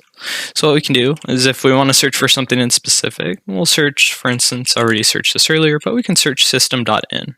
So system.in is a kind of a core parameter. So we can type in system.in, and it says, for example, a code allows the user to read a number from system.in. Okay, so this is basically how we're going to be using the scanner in a second. So it says scanner, and then we have a name. So it's a scanner object, and then we have variable name sc, and then it's a new scanner, and then system.in. So kind of noting on that, we had system.out.println. That's an output that outputs to the console. That outputs down here. Versus the system.in, think of that as an input. We're inputting the user's keyboard, their keystrokes on their keyboard. And then another thing we'll also be using is next line, which we can see here. And you see there's next line here. Also, to get this prompt up here, at least on Chrome and probably most other web browsers, you're going to use Control F, and you can pull this up, and then you can type in what you want to search for on the page. You got to be on the class page first, though. So we have next line here, and it's public string next line. So this is a method inside of the scanner class that we're going to be able to use. And this is basically the method that we call to take the keyboard input and create a string from it that we can assign to a variable. You see it returns a string here. It says public string, meaning it returns a string data type. So we're taking the user's keyboard input, whatever way the machine does that, we don't really know. And then it takes that and it outputs it to a string that we can actually use. So going back to Java, we'll first start off, we'll save a lot of this code, and we'll come back to using this. We'll actually be using the scanner with all this code in a later section of this. But what we'll do for the time being is we'll just comment that out. So what I did is I selected the code, I hit Control/, and I just commented the code out. And then you can do Control/ to undo that. like we covered in the commenting portion. Alrighty, so we want to take the user's keyboard input. How do we do that? Well, there's a couple different ways, but we'll only cover the primary way that you'll be doing this. So the way that you can use the scanner in Java is you can do import. And remember we had that java.util.scanner class, so java.base. Now these jars, don't really worry about these. You can see over here on the far side, it says .jar. Java already knows, hey, these jars are already open. I'm kind of actively looking through them and using them as I see necessary. So you don't need to type in the jar, the java.base. So what we can do is we see there's this package, java.util. And remember we had that java.util, and then we have that scanner class. Scanner class is right here. So what we can do is we can do java.util, like we had that package name, and you can see it appears kind of with a little package icon.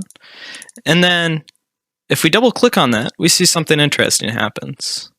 So it puts a little dot and then an asterisk, and it's like, okay, so we had java.util, that package, but what's this little asterisk mean?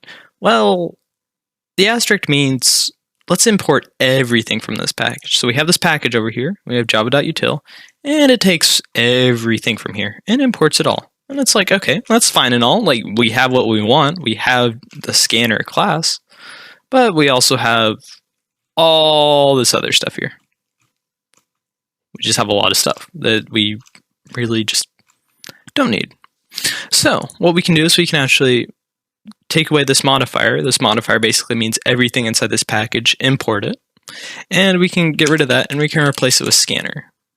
So the scanner, once again, that's referencing the scanner class right here. So now that we have the scanner imported, I'll close these out real quick. So now that we have the scanner imported, we will now actually use the scanner and bring it into our code. So there's a couple different ways you can do this. There's many different ways that you can do many things in Java. But the way that we're going to do this is we're going to create a scanner object. And I like to just call mine input. Or in this case, we'll call it user input. So what this is doing is we're saying, okay, the data type is going to be a scanner. The scanner is an object. It's capitalized. It's not lowercase. It's uppercase. It's capitalized. And then user input, that's just going to be the name of the scanner object, the scanner variable, object variable. And then what we're going to do, and we'll get more into this later, and this is how you're going to actually instantiate your classes. Instantiation basically means you're taking your class or another class and you're creating an instance of it. You're creating a use. You're taking kind of a blueprint, and you're taking that blueprint and you're creating something out of that blueprint. Now, so we say new scanner, so that the new means we want a new scanner object. We want a new scanner object, which we've imported up here. And then the new scanner object. Now objects, they can have parameters, much like a method. Objects will have parameters that can be passed in to change how the object functions or just kind of change the default state of it. So in this case, I'm going to pass in system.in. So this is typically just going to be what you type. I haven't really learned a huge amount about what system.in is, but it can be assumed that system.in is in some case taking the input. We had system.out down here. This is printing to the console, system.out.println. So we can assume that this takes an input. And that input, the system input, is being passed into the scanner class, the scanner object, the new scanner object, as a parameter. And then that's being assigned to this variable that we'll be able to work with and use. Okay, so this creates a new scanner object. And notice that this is in the main method, so we won't be able to use it outside of the main method. If we did want to do that, we could just move it outside and put it here with a static in front of it, and then we'd be able to use it however we want. But for the time being, we'll just leave it inside the main. Generally, you're going to want to leave your scanner inside your whatever method uses a scanner. That way, you don't have input that you shouldn't have in other parts of your program. Because let's say I had this and I had another kind of thing on the outside, then that means that I'm able to access the scanner anywhere within this class, which is kind of a no-no for security reasons. So we'll just leave this inside of whatever class is going to be using the scanner, and we'll create a new scanner for any method or class that we use. Alrighty, so we've created the scanner, but we haven't used the scanner yet. So what we got to do is, let's say we want to use the scanner, and we want to take the scanner, and we want to take the user's input. So we'll say, alright, I want to take the user's input, and I want to assign whatever you type in on your keyboard to a string. So the scanner, it takes the whatever you type in, and it converts it, whatever you type in, into a string. It's just the simplest thing for it to do. So what you can do is you can do, all right, I want to have a string variable, and I'm going to say this is just the user response. So we got the user input, and then we'll just say or not user response, we'll just say, we'll call this text to be used, just so it's a little bit easier to separate from the user input. That way they're two distinct things. So this is going to be our text to be used. And then we'll say, so it's a string data type, and it needs a string. But instead of saying, okay, open quotation, and then like just any keyboard thing, like so, instead of doing that, we can actually say, hey, we want to take the user's keyboard input. So the way we can do that is we have our scanner up here. And remember, we have this variable which references the new scanner that we created. So what we can do is we can say user input. And then, so we call the user input variable, which is a scanner. And then to do method calls on other objects in Java, other instantiated objects that you may have, much like we did a method call down here, where we said random number picker, and then we passed in its parameters. Instead of doing this, where we just put in right after it, whatever method we want to call, we put a dot after it. The dot indicates that, hey, I want to do a method call or call a variable in here. So the method call, what we'll do is we'll say next line. So next line, we can read over here. It says, and you can read this in the documentation on the API as well. It says advances the scanner past the current line and returns the input that was skipped. Okay. So you see right here it says next line. That's the name of it. It takes nothing in. You see some of these like next can take in nothing, but it returns a string. And then over here we have the string, which is the return type of this method. So it's going to return us a string, which is our data type of the variable here. So we'll double click on that. And then we now have text to be used. We don't have any errors over here. We have some saying, oh, this isn't like, this is never used. This says there's a resource leak, user input is never closed. That kind of goes back to security. You want to close your scanner whenever you're not using it. But for the time being, don't really concern yourself with it. But in the future, definitely so. You'll learn about closing scanners. You can just kind of learn about that on your own time if you're really concerned about that now. But for the time being, what we're doing is, so what we've done so far, we've created a new scanner, and we're taking the system input, and then we've assigned that to a user input, and then we take the user input, and then we call the method next line, which basically says, hey, I want to take the next thing that the person types on their keyboard, and I want to put it on a new line. Now you could just do next. It's much like the system.out.print versus print line. Down here we have print versus you could do print line. So next would just put it your whatever you type in on the same line, or you could just have it like on the same line with dot next, or you could do next line, like so. We'll just leave it at dot next line for now. So it's doing user input dot next line. Alrighty, we'll say, okay, we'll print whatever we type in on the keyboard, just for the time being. So we'll say text to be used, and we'll run this. So what we'll see is, okay, it says, all right, we have the console, and it's going right now. We have the red stop button, the red terminate button that we can use to halt the program, but there's nothing prompt. There's no prompt. There's nothing. You have to create your own prompts, which we'll get into that in a minute. But what you can do is if you type down here, you can actually type now. And when we type, it creates this. And then to actually save what we type and send it to the string to be stored, we hit enter. So when we're selected down here, cursor's down here, we can hit enter. And the system.print line prints the string that we created. Now let's say that we want to prompt the user, and we want to say, okay, let's say we say, okay, we want the user to enter text. So I'm going to enter an extra line.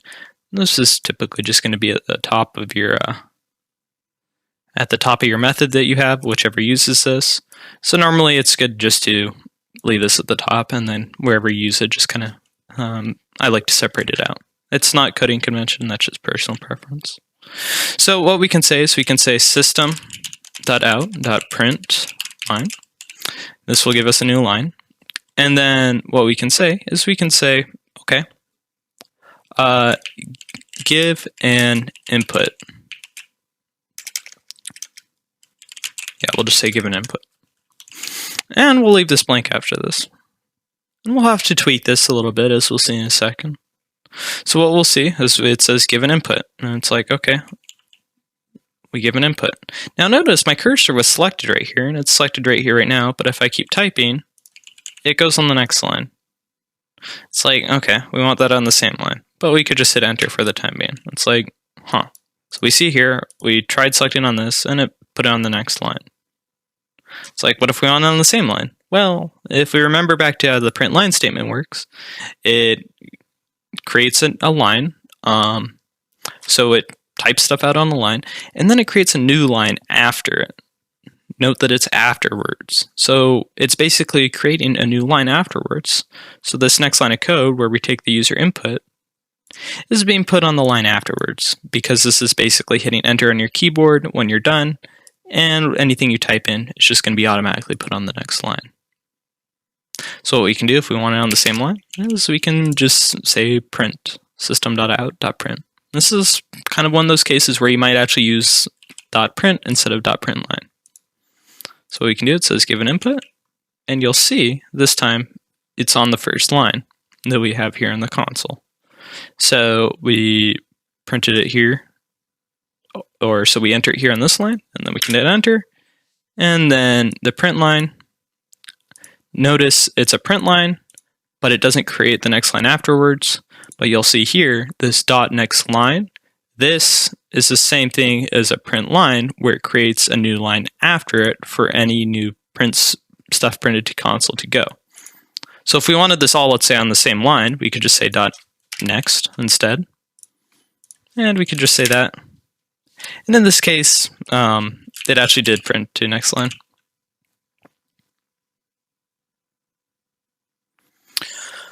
Alrighty, let's get into using this with our random number picker that we created earlier.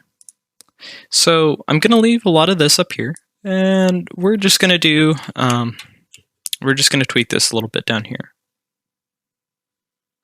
So I'll uncomment these, I'll select them, and then I'll do Control/.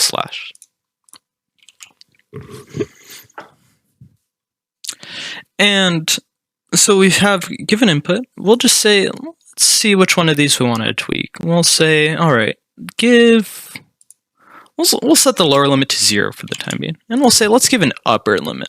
So we'll say, I don't know what we want the upper limit to be. Let's ask the user whatever they want the upper limit to be. So we could say give an upper limit to the random number, and it's a print. Then we're gonna take the next line, and then it will print whatever we type in.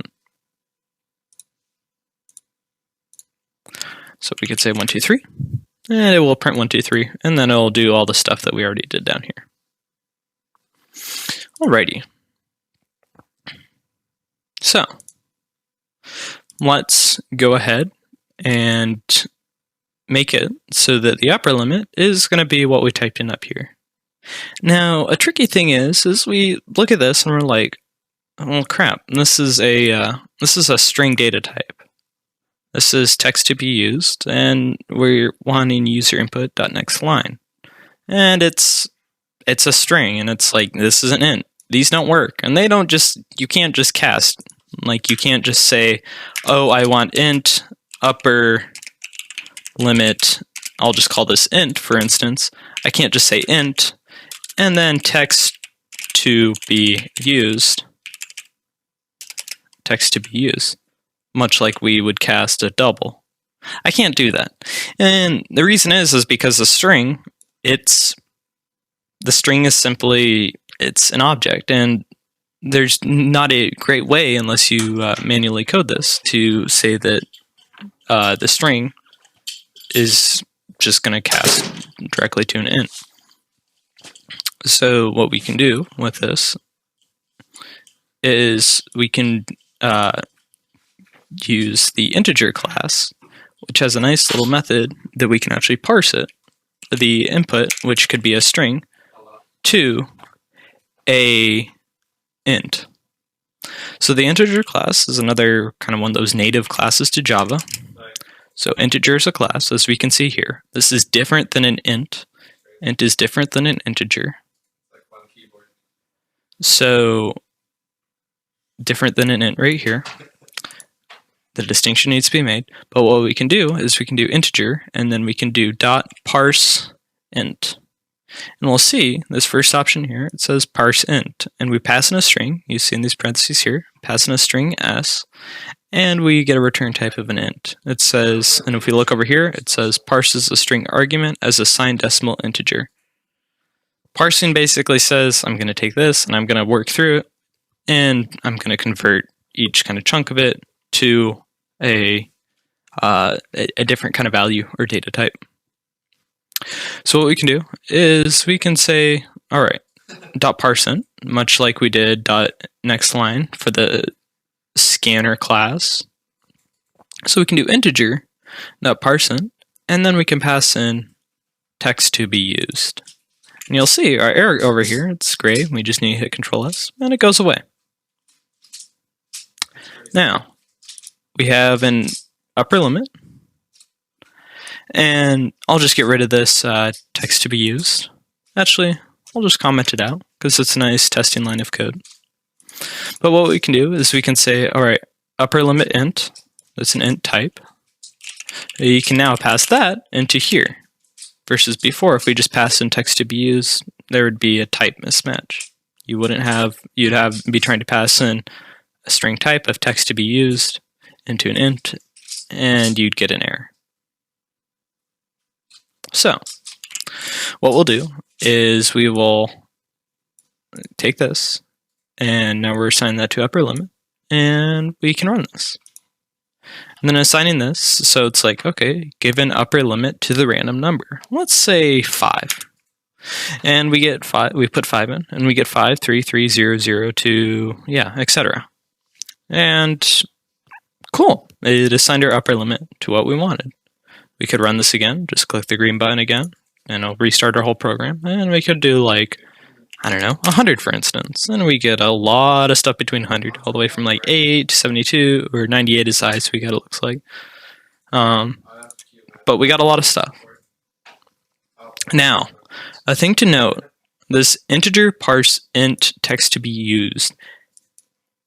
When we were hovering over that parse int right here, it says the characters in the string must all be decimal digits, except the first character may be an ASCII minus sign to indicate a negative value, or an ASCII plus sign to indicate a positive value.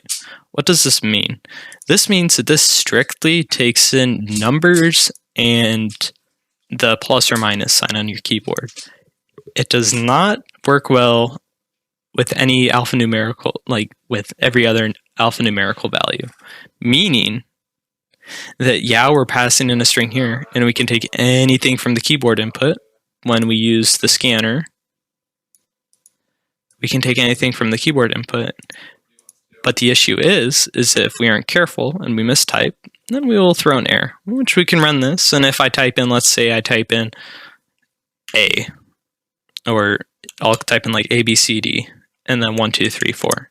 It doesn't just take the 1, 2, 3, 4 and separate that from the A, B, C, D. It's not that smart. It's a computer. It does specifically what you tell it to do. In this case, the parse int only takes this, and it says, okay, I'm going to take this, and I'm going to convert any numbers here, whole numbers, with a plus or minus sign at the beginning, to an integer data type.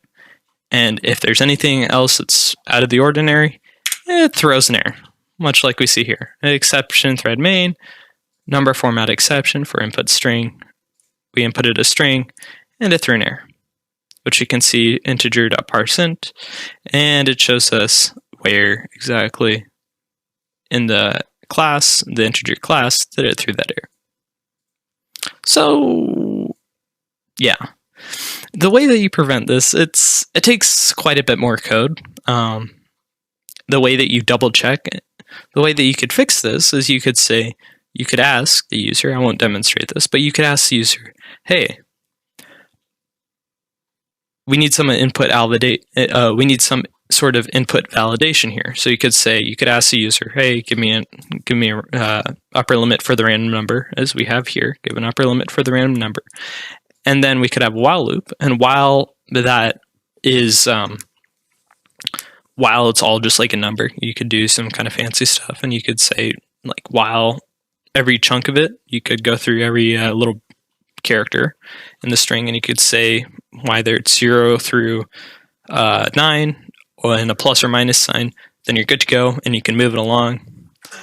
And you could go through and you could check each character individually in the string, make sure that they're actual numbers. And then if it's all numbers, then it's good. If it's not, then you could give an output to the user saying, hey, you didn't enter a number. Please retype something that is a number. So that way you could just keep prompting the user over and over and over to actually enter a number, making sure that your program doesn't throw an error.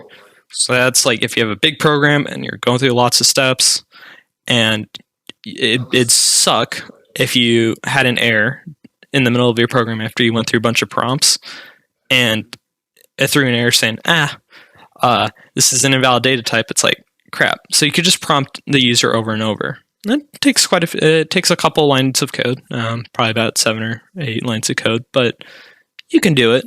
And I won't demonstrate that here, like I said, but there is a way for those that are curious to actually have input validation and not throw this error down here.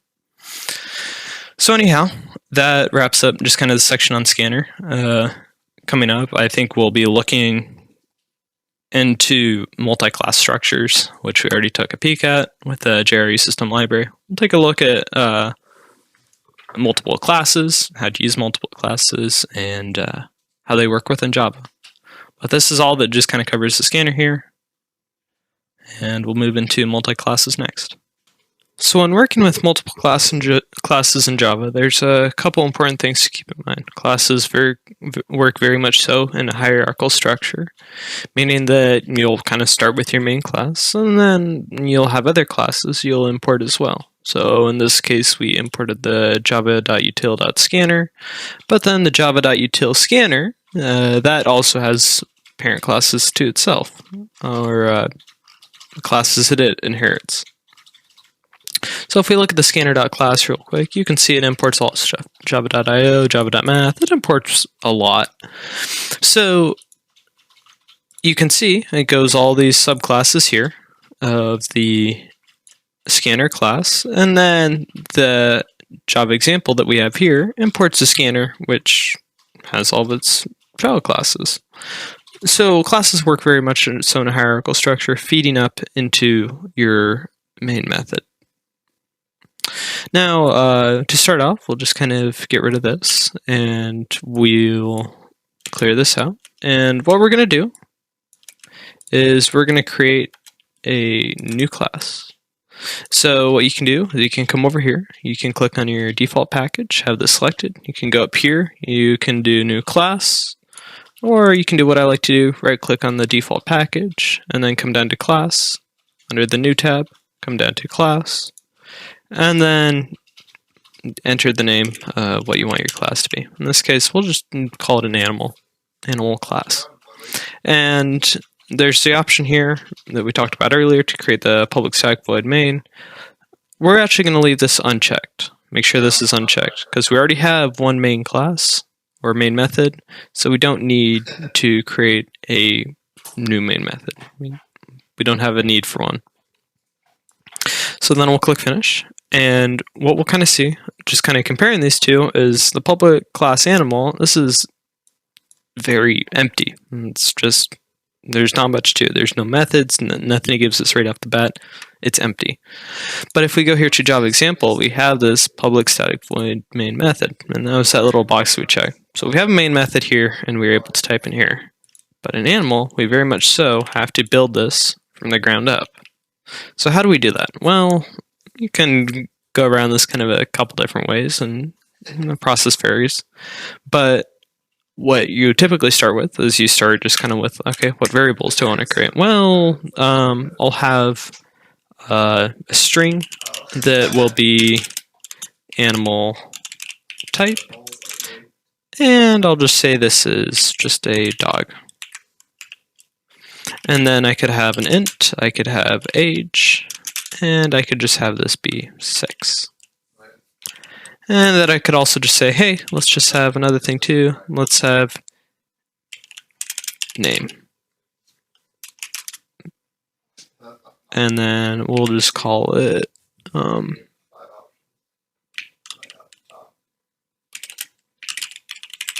just call it Charlie. I don't know. I can't think of names that well right now. Anyways, we have a dog named Charlie, and it's 6 years old. We'll say that. So there's a couple important things to note about working with variables and classes. So when working with variables in new classes like this, there's something important called visibility. So if we go back over here to the JRE system library, java.base, java.util, and then the scanner, you'll notice that if we scroll down to about line 313, there's all these like private variables. You see they're all private, and they aren't defined, but just ignore that. So they're all private variables, and there's a reason for that, and we're going to do much the same thing here. We're going to make our variables that we created here private. So much like you have a public class or public class Java example, and then this method is public as well, you can also have private variables and private methods, and private classes. So what we can do is we can create private in front of each of these variables. This will come and be important later on. But basically what this means is when we're going to be importing this, like we did the scanner class over here, we'll bring in the animal class. An important thing to note is that the animal actually, you can access these variables if they're public. And in terms of like code obfuscation, or just kind of making your code so it's like you just pass in an input and you get an output, but you don't really mess with the internal workings of it, because if you mess with the internal workings with it, you could screw it up, or you could have access to some sort of data that you might not want to have access to for security reasons. You can privatize the data or the variables themselves. That way they're inaccessible in a direct sense. So that way you can't modify the variable directly. And this is important, like I said, for security reasons, but also for just making sure that the code functions properly. But a way that we'll actually kind of fix this is we use something that we call getters and setters. Okay, we don't want to access variables directly for either security purposes or for just functionality of the code. But what we can have is we can allow access to specific variables through the means of methods. So what we can have is we can have methods that get the variable, so that return the variable in a method, or we can have a variable that sets and updates the variable with whatever parameters passed in. So one example we could do for this is we could do, okay, we want a public variable or a public method because we want this method to be visible from the outside when we use it in Java example.java. So we'll say it's public. And we'll say the animal type is, we'll do a get animal type. Now we also need to specify return type. So we'll say we're going to be getting the variable, which is animal type. And typically just a good way to do this is just put get at the beginning and then whatever name of the variable you're getting is. So in this case, we're getting animal type. And then it expects us to return a string. So we'll say, okay, let's just return. And notice these aren't inside a method. These are inside the public class. Because remember, an issue we had earlier is we had variables inside the main method, and then we had a different method. And then when we tried to retrieve the variables from the main method, we had an issue with that. So, but because this time they're in the class and not inside their own method, we can actually return these universally. So what we can do is we can do animal. So we can say, let's just return animal type. And we can return the animal type. And when we call this from the outside, when we're going to get into importing it with Java example, it will return the animal type. But we don't have access directly to these variables. We can also just do the same for the age. So we can do int, public int get age, and it takes no parameters. And then we could say return age. Same thing with the name, public string name, and we could say return name. So these are our getters. So these are going to be used a lot in programming just to get your variables. So I'll just call these getters. Now let's work with setters, let's say. So setters are kind of like the complement to getters. So setters allow you to set the variable, because remember we don't have access to these directly. So what we can do is I'll just say setters, and under here I'll just create a setter. So we aren't going to return anything, so it's going to be public. Now some of these you might want to have set private, and the reason for that is maybe you don't want these variables accessed at all, like in terms of just being able to update them. Maybe the only way you want them to be made is when the object is first created or used, and then you can't change it after that. It's kind of permanent, stuck in stone. Or maybe you don't even want to be able to reach them at all. Maybe they're just internal to this class. So what we can do with setters is we can retrieve the variable that's set up here. So public void animal type, and then we aren't passing in any parameters, and then we can say, all right, or actually we are going to be passing in parameters, my apologies. So the parameter that we're going to be passing in is a string, and we'll say, we'll call this user animal type. So the user's passing in an animal type. So, and then what we'll do with this is we're going to say animal type is equal to user animal type. We can do that. And so what's going to happen is if this method is called, it's going to request a string input. It's not going to return anything in the end. So it's only assigning something to the specific class. So what we're going to do is string user animal type. The user is going to pass in a string for what type of animal they want to have. And then it's going to update the animal type with whatever the user puts in here. Now, another way you can use setters is much the same way, but there's kind of a different way that you can do it. So what I'm going to do here, I'm going to say, actually, let me change this. I'm going to, much like I did down here, where I said get animal, or get age, or I forgot the get name here. We can actually say set animal type. So we'll specify that as set animal type. And then same here, we'll say set age. And then for the age, we're going to be passing an int. But this time, what I'm going to do is I'm going to say, all right, let's just call it age. And you're like, huh, that's weird, because there's a variable named age up here, there's a variable named age down here, and it's like, these are variables with the two same names, even though this one's passed in. Isn't it going to have an issue? And it's like, yes, but Java has a nice little thing that you can do where you can actually pass in the same name as a variable that's like used in the method or used elsewhere in the class. So what we can do is we can actually, even though there's a parameter called this, we can do this dot age. So what this refers to is it refers to this class itself. So whatever this variable is here in this class, which is the private int age. And then what we can do is we can set that equal to age. So this dot age refers to the class in this case, versus age refers to the parameter that was passed that's named in the method. So this is how we could set the age. We could just do this dot age equals age. And then we can do the same thing for the name. So we could do public void set name, and we could do string and then name.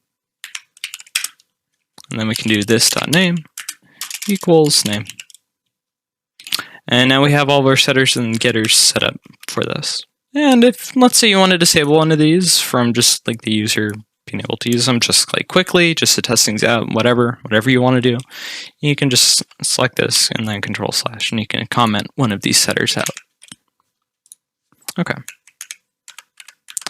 Moving along, when we're working with classes, remember in object-oriented programming, you create an instance of a class. A class is like a blueprint.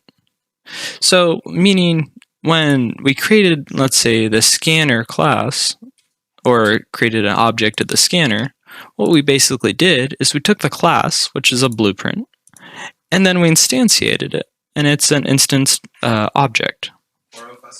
And by instantiating the object, we're able to create multiple copies of the object. Versus here, we just kind of have one, right? We have dog. Like, there's a lot of this stuff predefined. Yeah, we could change this later.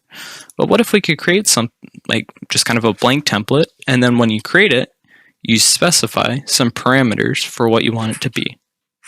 So what we can do is we could say, okay, how do we do that? And what we can do is we use something called constructors. They construct what our object, our instantiate object, is going to look like based on a set of parameters, or lack thereof, parameters that are passed in.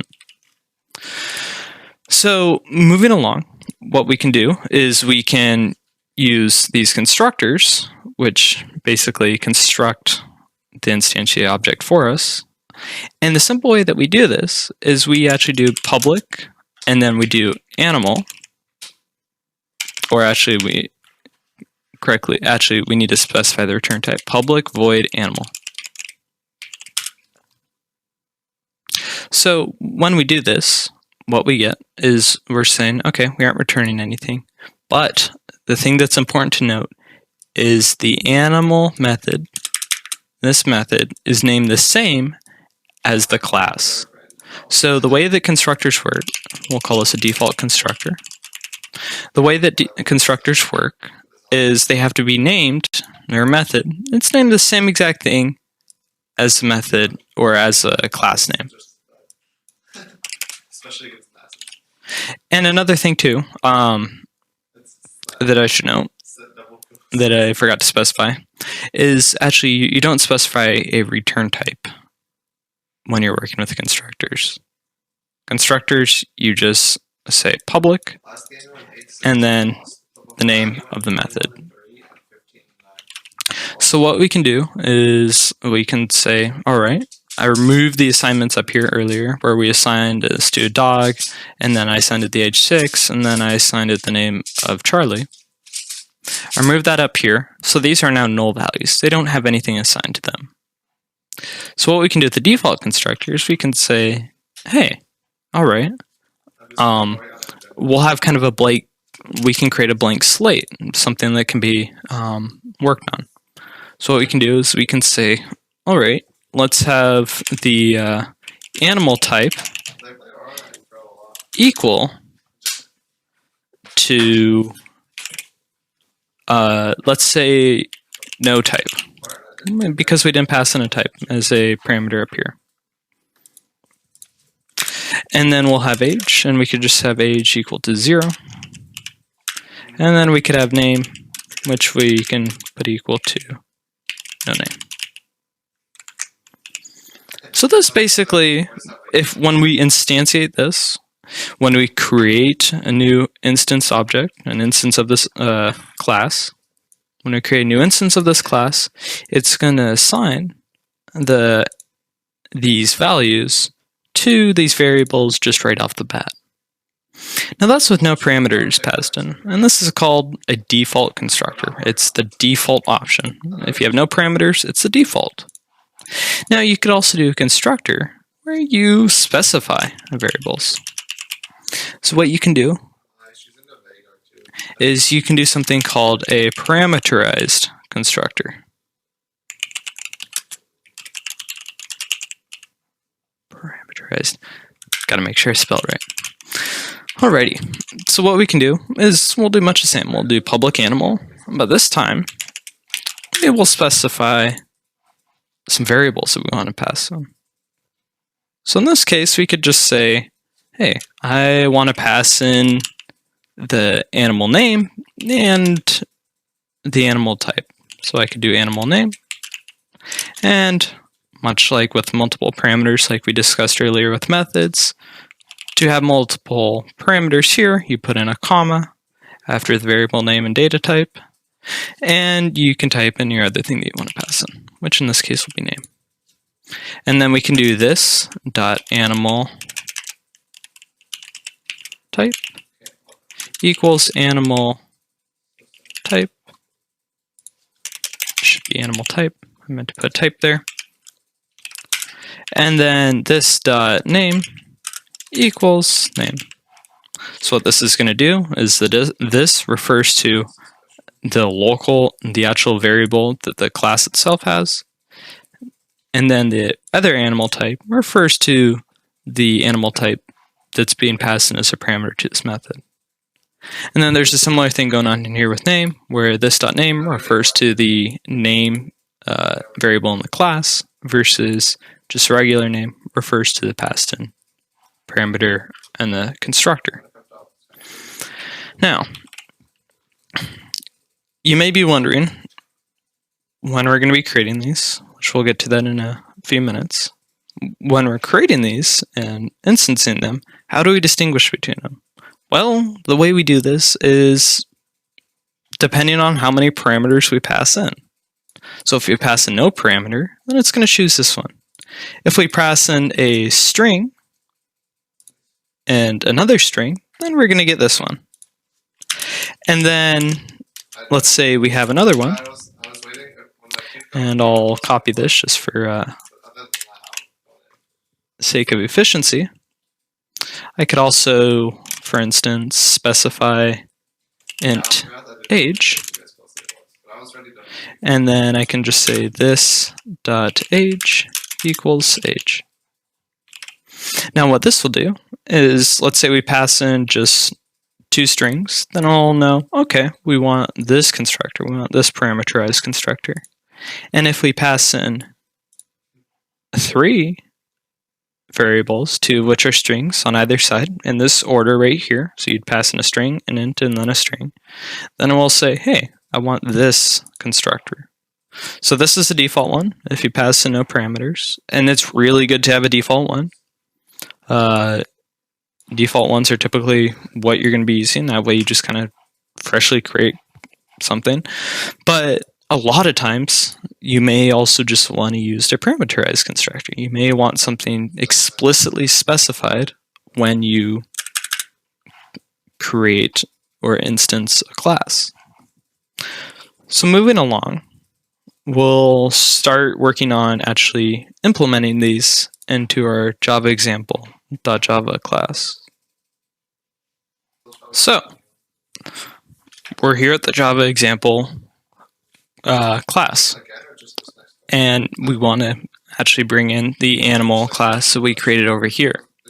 So what we can do is, typically you think, oh yeah, we'd import animal, and you'd be right to say that, except the thing is it says remove unused import. And why is that? Well, the nice part about this is you can see over here, these are in the same package. So when they're in the same package, you don't have to bring them in from another package. So therefore, we don't have to import it. So classes that are in the same package are not required to be imported. So this means that in this instance, it's very simple what we can do and how we actually bring animal.java, our animal class. So what we can do, and just in this main method here, I'm going to say animal, which is specifying the data type, which is an animal data type, animal class. Notice it's uppercase, not lowercase. If it was lowercase, that'd mean it's a default data type. So it's capitalized, which means it's referring to the object, the class of animal, and then we can specify name. So we'll just say, we'll call this first animal. And then, so we have our first animal that is going to be an animal data type. And then we can say equals, and much like we used the scanner earlier in the video when we went over scanners, you can do new animal. And remember, when we used the scanner earlier, in this little slot right here, we had new scanner, and then we passed in system.in. Well, the same thing we can do here. We could pass in this right here. We could pass in no parameters, or we could pass in 2 strings and an int. But for this first one, we'll just say, no parameters.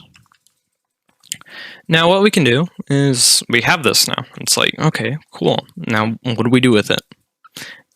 And this is kind of where the fun begins with Java, because this is where a lot of things can start to kind of work together. Is you can take this first animal, and you know this is its own variable. It's an animal class, but it's not referring, this is not necessarily the first animal. The first animal is like taking this, and it's kind of like creating a clone of it. And then it's filling out, and then it's constructing that clone, which is kind of this default thing. So, don't think of it as actually modifying the values in here specifically. We just took a copy of this when we created a new variable that is the animal class. So what we can do is, let's say we want to, I don't know, we have our setters and getters down here. Let's say we want to print the animal type. So what we can do is, we know that if we go back down here, the getters down here, we have get animal type, And if we hover over this, it says animal.getAnimalType, and that's how we're actually going to bring it in. And you notice it returns a string. So because it returns a string, we can just use system.out.println, and we can actually just return, or we can actually just print animal, and then much like it showed over here, if we hover over this, animal.getAnimalType, we can just type in animal.getAnimalType. Actually, made a mistake here. We actually want to refer to the variable name. So what we're going to say is we're going to do system.out.println, and then we'll say the variable name, because versus over here it says animal.getAnimalType, but you can just replace animal with the variable name for the instance of animal. So what this is basically doing, we create a variable that has animal, and when we said new animal, we didn't pass any parameters in. So because we didn't pass any parameters in, it used this default constructor that has no parameters being passed in. And it will assign the animal type to no type. And then we come out here, and then we say system.out.println, and then it will refer to the first class, so the variable that's an animal, and then it will get animal type, which in this case, we should get no type. So if we run this, we get no type. Now you could also do the same thing. In this case, you could say get animal, what is it, age? Get animal age. Oh, I forgot something.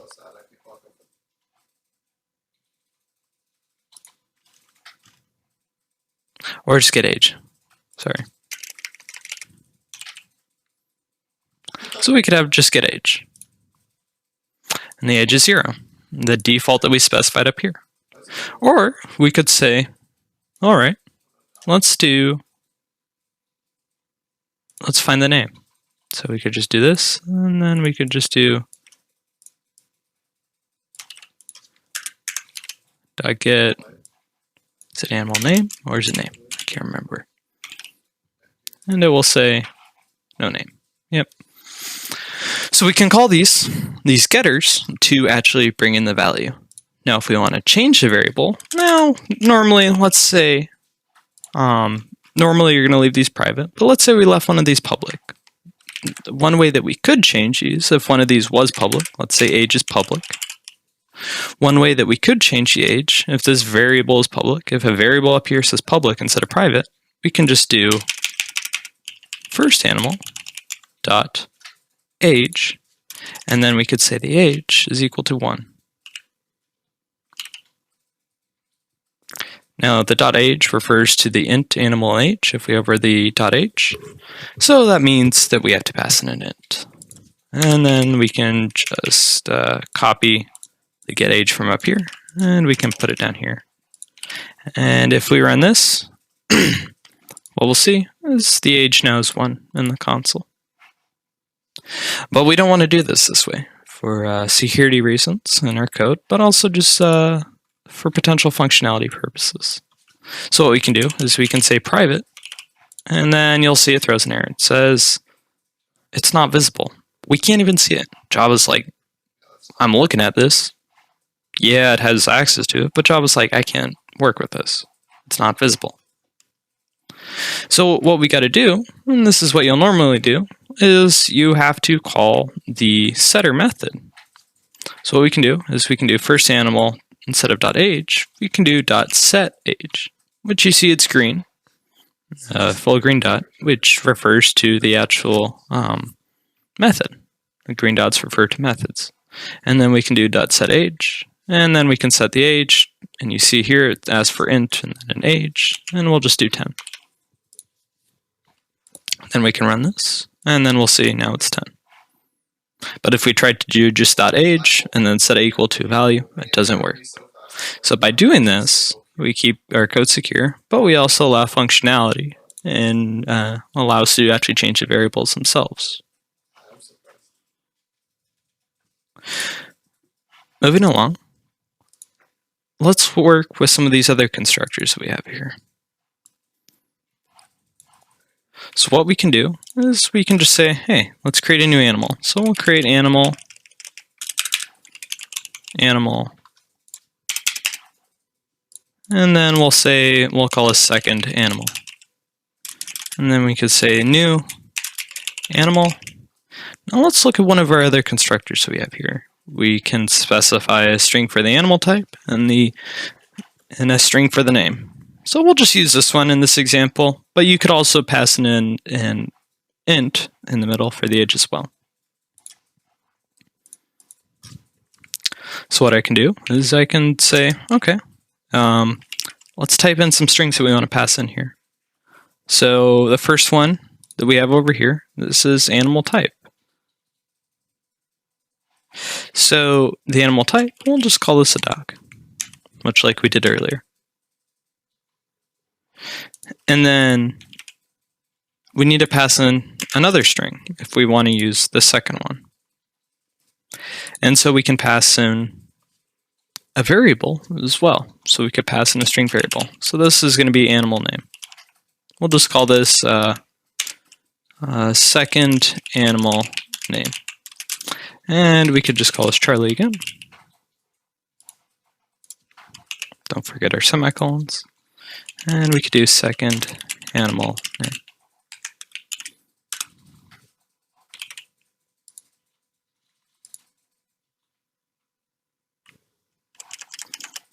I don't know why I put braces there. I meant to put a semicolon.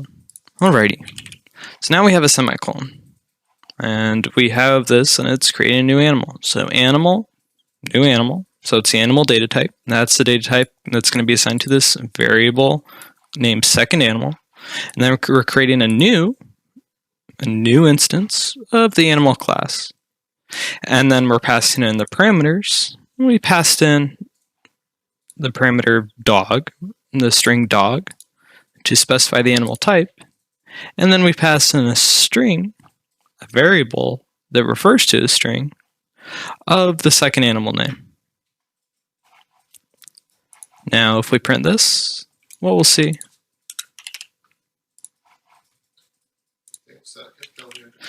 now, if we just copy this, and then we just replace these with second animal, and then I'll just copy this, delete this, paste it here. I'll just replace these. So now these are two separate instanced objects, or instances of the class. So the first animal is separate from the second animal. And when we run this, let me comment out this real quick. When we run this, we should get no type, 0, no name, and then we should get the dog, and then 0 for the age, and then Charlie. Now, just one thing I want to note on this is we didn't specify the age, even though we create a variable for it. And that's just because Java, it kind of has a little a way of kind of saving your code. If you forget to assign a value to a variable, it just assigns it a default value, which in the case of ints, it's 0. Now, we could also say, I want to specify the age right off the bat. So we could put in another parameter here. I'll put in another comma, and I'll put in, let's say, the an age of 6. Or actually, let's do an age of 8. So we pass in a new parameter. So now this is going to refer to a different parameterized constructor. This one needed a string, 2 strings. This one needs a string, an int, and a string. In that order, a string, an int, and a string. Now if we run this, what we'll see is it returns dog, its age, which this time it's 8 because we pass in an age to start things off. And then we also have the name, Charlie. Now, a nice thing we can do is we can say, okay, we have this, and let's say we have this second parameterized constructor here. What we can do is, let's say we want to create a way to age up the animal. So we can create a public method, and we can say it won't return anything. So it's not going to return anything to the Java example class when we run this, but we'll call it age up. And we won't have anything passed into it, but it will be doing something on the inside to the instance of this class. So what we can do is we can say, okay, I want to age up the animal. I want to have a way to just increment the animal's age by 1. So I can do age, I can do the animal age, and then I can do plus plus. So anytime we call this, it's going to say, okay, I'm going to call the ageUp method, and it's going to increment the class variable of age by 1. Anytime this is called age plus plus. Now you notice from this so far right here, for both of these, the default, the age is set to 0, and for this one, or actually for this one, the age is going to be 0 as well, if we don't specify a parameter. So if we just run that now, we get no name.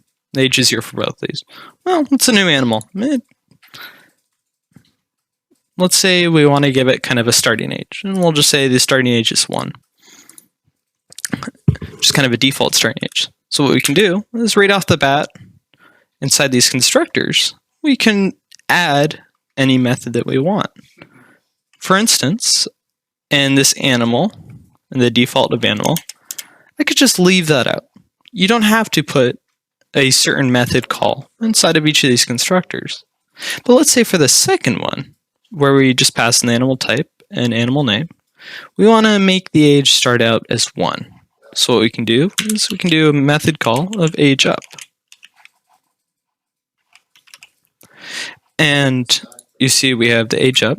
So when we construct the new instance of the second animal, it's going to go through and it's going to assign the animal type and the animal name to whatever's passed in.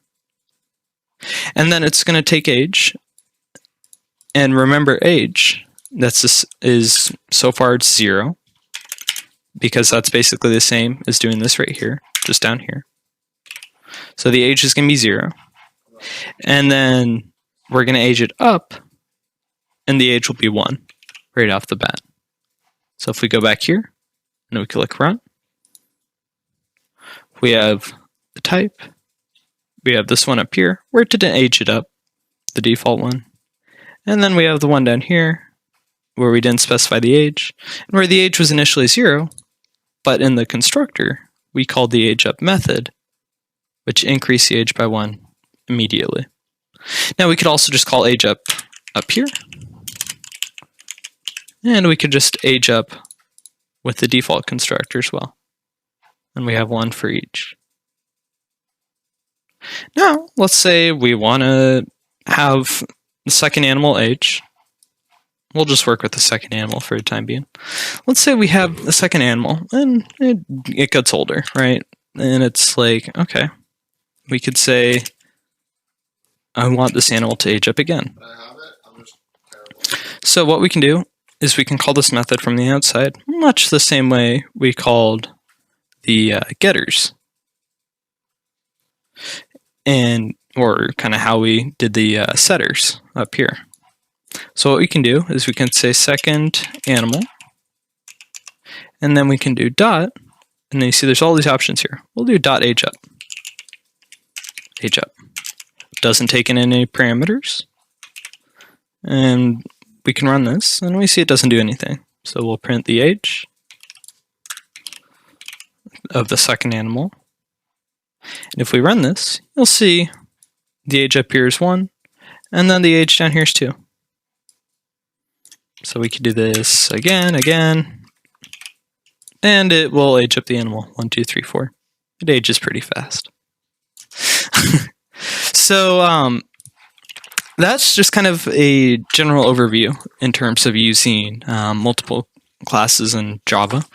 they do get more complex. For instance, you could have a class inside of a class inside of a class, in which case you'd have to have a method that brings in another class that you may be using. And stuff can kind of start to get complex, but at the same time, it's just good to keep in mind that Java works in a hierarchical structure. Like many things, this can get very complex, like I said, and there's still a lot more that you will need to learn and actually have to practice to actually get a good hang of working with multiple classes. In this case, this was just working with 2 classes, but you could be working with hundreds, and you may have multiple packages. So next thing we'll be moving on to is just a brief overview of arrays.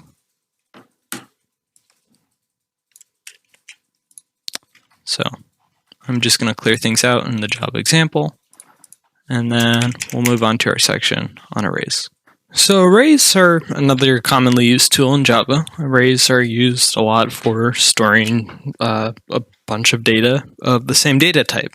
Think of like if you had like a grocery list, for instance. Like on a grocery list, you'd say, hey, I got to get milk, I got to get cereal, I got to get fruit, I got to get maybe some meat. So you could have like all these items on kind of a list, right? You'd have these on a sheet of paper in the form of a list. And arrays do much the same thing in Java. They allow you to put a bunch of items, a list of items together. And that way you're able to easily pick between and select specific items from a list you may have. So the simple way to create an array in Java is, there's a couple different methods we'll look to. There's 2 primary ones. But the easiest way to create an array in Java is you can just have an array with already pre-filled values. So when working with arrays in Java, we first start with just kind of the data type that we want the array to be. In this case, I'm just going to have it be an int data type, and I'll do open closed brackets. Now you see in the main up here, there's a string open closed brackets args. That means that in the main method, we can actually pass in an array of strings. So kind of much the same way, we can just do the same thing here. We can have an int array where we have int, and then we have an open bracket, closed bracket, and then that tells Java that, hey, we want to do an int array. Now then what we can do is we can just call this integer array.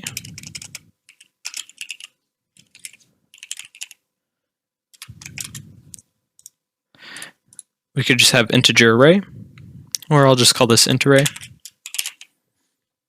So we will have an integer array named int array, and then we can fill this with values. Now the way that we fill values into an array is we use a brace, much the same way that we would do, let's say, while loops, for loops, if statements. But this time, it actually contains data. So we could just fill this out. We could just say this as like 9. We could just let's actually just have it ascending numbers. We could have, or actually, let's do random numbers. So we'll just kind of do, we'll say 15, 30, 45, 60, 75, and then 90. So we have an int array. And we have these values in the array. So we have a total of 6 different values in this integer array. This int array, named int array. So that's one way that we can create an array of values, kind of a list of values. The other primary way that we can have an array is we could also have an empty array that we can fill with values later. So in this case, let's say I want an array, and this time I'll make it a double, so we can put decimal numbers in it. And then for this one, I'll just call it empty array, because it's going to have empty values. And then what I can do is I can type in new, much like I did with classes when we worked with actually instantiating classes earlier. What I can actually do now is I can just say new, and then I'm going to do double open close brackets. But in these open close brackets, I want to put the length of the array. So let's say I want an array with the length of, let's say for this instance, 6. Okay. Now what we can do is we can populate this, and we'll get to that in a second. Now let's consider accessing specific values in an array, because you might say, hey, what happens if I just want to print an array and work with the array, right? We can just say we have int array and system.out.println int array. And we can run this, and it gives us a special little thing. You're like, what the crap is this? This isn't 15, 30, 45, 60, 70, 85, 90. Well, this is kind of the memory value, or where it's kind of located at in terms of memory of the actual array. So this just returns its kind of stored position. So it's an int type array, and then here's kind of, if I remember correctly, is the address that the array is stored out in memory. So it doesn't give us the value. The way that we actually get the value out of what we have assigned in an array is we have to pick what we want returned from the array. So the way that we do this, and it's pretty straightforward once you get the hang of it, is you put the open close brackets just directly after it, just like this. And then this time, we'll put in what value we want. So if we want this first value here, then this would be the 0th value. And then this would be the first value, second, third, fourth, and fifth. So 0th, first, second, third, fourth, fifth. Remember, computers start counting at 0 versus our standard kind of number system, where we consider us to start counting at 1. But in terms of computers, they start counting at 0. So to access the first value, we say, all right, let's get the 0th value. So we put 0 in here in these brackets.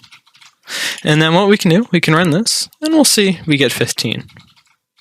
Now you can also run, let's say, or not 90, we can run 5. And then 5, we'd expect 0, 1, 2, 3, 4, 5. We'd get 90. And in this case, we get 90. Now, there is one thing that you have to be careful with when working with arrays. And we'll get into particulars of this when working with loops and arrays. But when you use an array, you got to make sure that you don't go out of bounds. So this means if I try and access the 6th place, because it's 0, 1, 2, 3, 4, 5, though technically this is the 6th entry when we think of counting in our standard kind of mathematical sense, with us being humans, we'd consider this the 6th value. But actually it's the 5th value when you think in terms of computer counting. So if we try and access the 6th, we'll get an error. Index 6 out of bounds for length 6. Length is 6, and this should technically be the 5th value if we start counting at 0. So, if you see this error, and maybe you have a loop, that basically means you went outside of the array, and there's nothing assigned after this. So it just throws an error. It doesn't know what to do.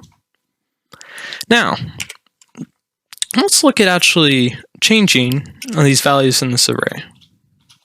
So what we can do, I'll actually leave this print statement. Let's say I have the first value, and I want to change, or actually, let's change the third value. Let's change this 45. And I want this 45 to be 50. So what I can do, I'm just going to make sure that I print out the value in the end that I actually want to check.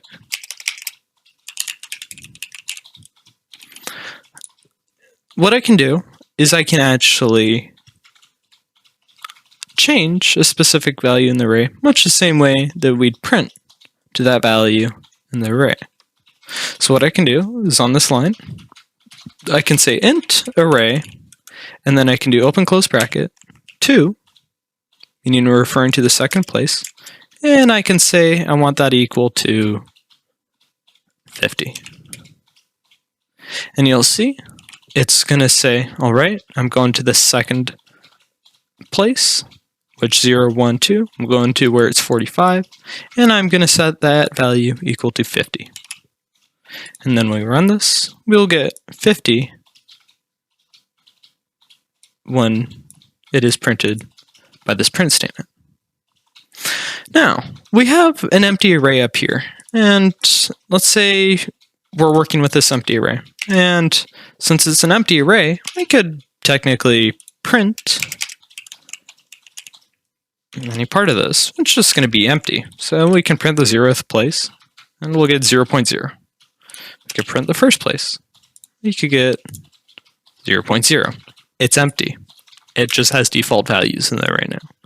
Now, the way that we could populate this is much the same.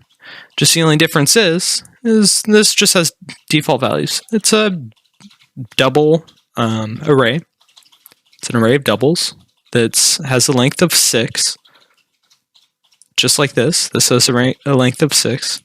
But because we haven't assigned values to it, all those are zeros. So what we can do is we can do double, or actually, correction, we can do empty array. And then much like we did with the int array, we can say, I want to assign the first value to 1.1.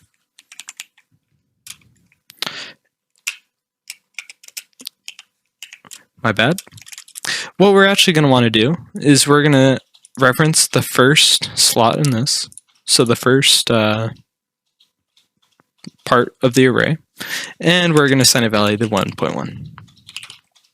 So make sure that when you're doing this, that when you are assigning a value, that the part in the bracket is actually going to be the slot in the array, where you are in the array, and then the value that you're assigning is going to be on the other side of the assignment operator. And now we can print the empty array at the 0th place, and we will get 1.1. Now, let's look into actually iterating through arrays and kind of printing arrays. So we already looked that if you print an int array like this, you only get one value. Because if you just try and print int array, the whole int array, we get the value in memory. We don't get the full array. So the way that you are forced to actually print the whole array is actually through using loops. So you could say for, and then what you could do is you could say int, and then we could just call this counter, and then we could set it equal to 0 for int counter equals 0, and then we could use our semicolon, and then we could say while counter is less than the length of 6. And then we can do counter plus plus. Then we'll use our open brace and our close brace down here. Now, what we'll do is we'll say, okay, int's a counter. Remember, to access a specific slot in our array, we have to put in an int into the brackets. So what we can do is we can say, all right, let's print out that value. That way we reference that specific slot in the array. So we'll create our print line. And then what we can do is we can say int array, and we can put in the counter. Because remember, the counter is going to be an int, and it's going to start at 0, and it's going to go 0, 1, 2, 3, 4, 5. And then once it reaches 5, this condition is no longer valid, and it will exit the loop, and the code will finish. So when we run this, we see we get 15, 30, 45, 60, 75, 90. So let's do a couple fun little things with this, and let's actually refine our for loop a little bit more. So in our for loop, we have this value 6, and let's say add an extra value, and just continuing our trend of adding 15, we'll just say it's going to be 105. So we'll run this, but it doesn't print 105, and it's like, oh dang, I actually kind of wanted that. So what we can do is we can say, we can actually make it adaptable. So this is where a special method comes in, and will actually allow us to find the length of an array.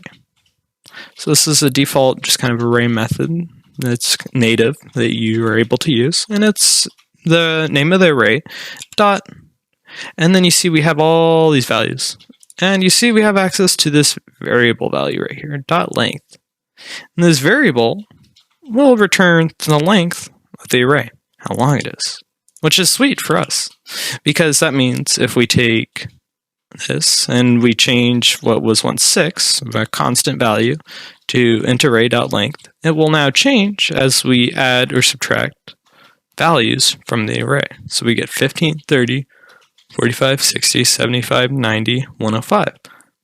And if I just, for instance, delete the 90 and 105, it will only print through those values. Versus if we kept this at, let's say, something longer than what it should be, we'll get an exception out of bounds because we tried going to the 5th place and there is no 5th place. So sticking with our 6-number array of 15, 30, 45, 60, 75, 90, let's do just kind of a fun little example with this. And we'll be working with the int array and with the empty array. So I'm just going to fill out the empty array with more values. So I'm just going to copy this line of code here, select it, Control-C, Control-V, and I'll just copy it between a few different lines. And let's just say, just for fun, I'll just take this and I'll just assign each of these values. I'm using my arrow key to just navigate down easily. You can use your up and down arrow keys to navigate between stuff that's at similar places on the lines. So for each of these, I'm basically filling out the empty array. And if we want to look at this, we could replace the array.length, the int array.length, with the empty array.length. Even though it's a double, it still has the length of how many values are in it. And then what we can say is we could say empty array, and then it'll use the counter to show us each of the values. So what we'll get is 1.1, 1.2, 1.3, 1.4, 1.5, and 1.6. Now let's do a little bit of math, kind of just with this. This just kind of is a fun little thing to do. What we can do is we could say, all right, let's take the int array, and we'll take the counter place, because remember they're the same length here. This has a length of 6, and this has a length of 6. And then we can run this, and this will multiply the empty array times the int array of each of those values at each of their places. So we get 16.5, 36, 58.5, 84, 112.5, and 144. Now, that just kind of covers the basic principles of looping through arrays. There's many more things you can do with arrays. You can also just have for instance, and you may have this quite a bit, you may have just an array of strings. So going back to my grocery list example, we could say, all right, I have a list of these, and I gotta put stuff in my grocery list. So I'll say bananas, I'll say milk, I'll say cereal, and then I'll just say meat, generic meat. So we created a grocery list array of strings. And we have the values of bananas, milk, cereal, and meat. Now what we can do is we could say, all right, for, and then I could do int counter equals 0. Counter is less than grocery list dot length counter plus plus open close brace, like so. And then we can take the grocery list and we can just system.out.print line, and we could print the grocery list value each point in the grocery list.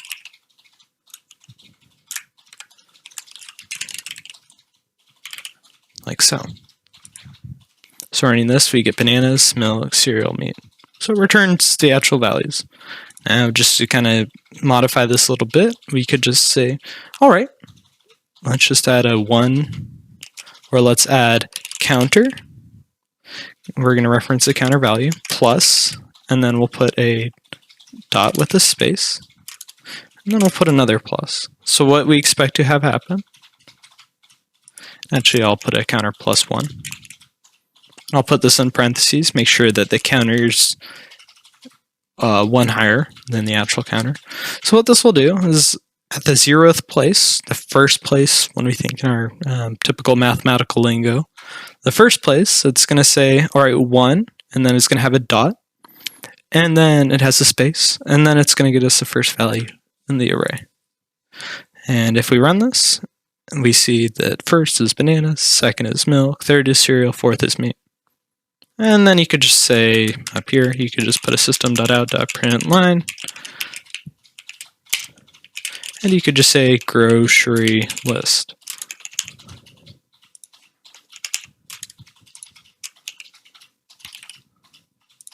Then we print that, and we get grocery list, and then we get these 4 items. So that's just a simple example, a way that we can actually use predefined arrays in Java. Now you may notice, like, oh, there's kind of an issue with this. Like, this is predefined. I can't add a value outside of this. If I try and let's say, I don't know, say grocery list, much like how we change one of these values, if let's say we want to change bananas to like oranges, we could say 0th place, and then we could just say oranges. But let's say we want to add it to the end of the list. We don't want to replace an item. Well, you'd think, oh, we have 0th place, first place, second place, third place, and then we have the 4th place. And we run this, and it says out of bounds. It's like, but I want to add a new value. And this is where array lists come in. So this is a big limitation of just your standard kind of default arrays. They're not very malleable in terms of being able to shape them into a changing data set that has a changing size to it. You could just create a big string array. You could just say, hey, I want a predefined string array. And I could just say I want it to be like 100 items long. And this is just going to take up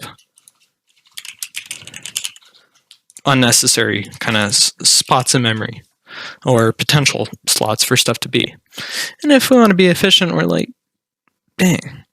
And it's like, what happens if we may inevitably exceed this? Maybe the data set that you're working with that you may have once predicted wouldn't be that big is all of a sudden bigger than the array size itself. So this is where you come into something somewhat easy, but a lot more complex. So this is where you start to get into array lists. So array lists, we aren't going to cover a demonstration with this. Array lists are a little bit trickier to work with. It involves importing a class, an array list class, that allows you to create a list that you're easily able to change the size of. So in maybe a future video, or just kind of on your own, you can learn about array lists if you actually need to use a changing data set. But in general, you're going to be able to use just your default arrays for a lot of things. but there's many cases which you can't use them.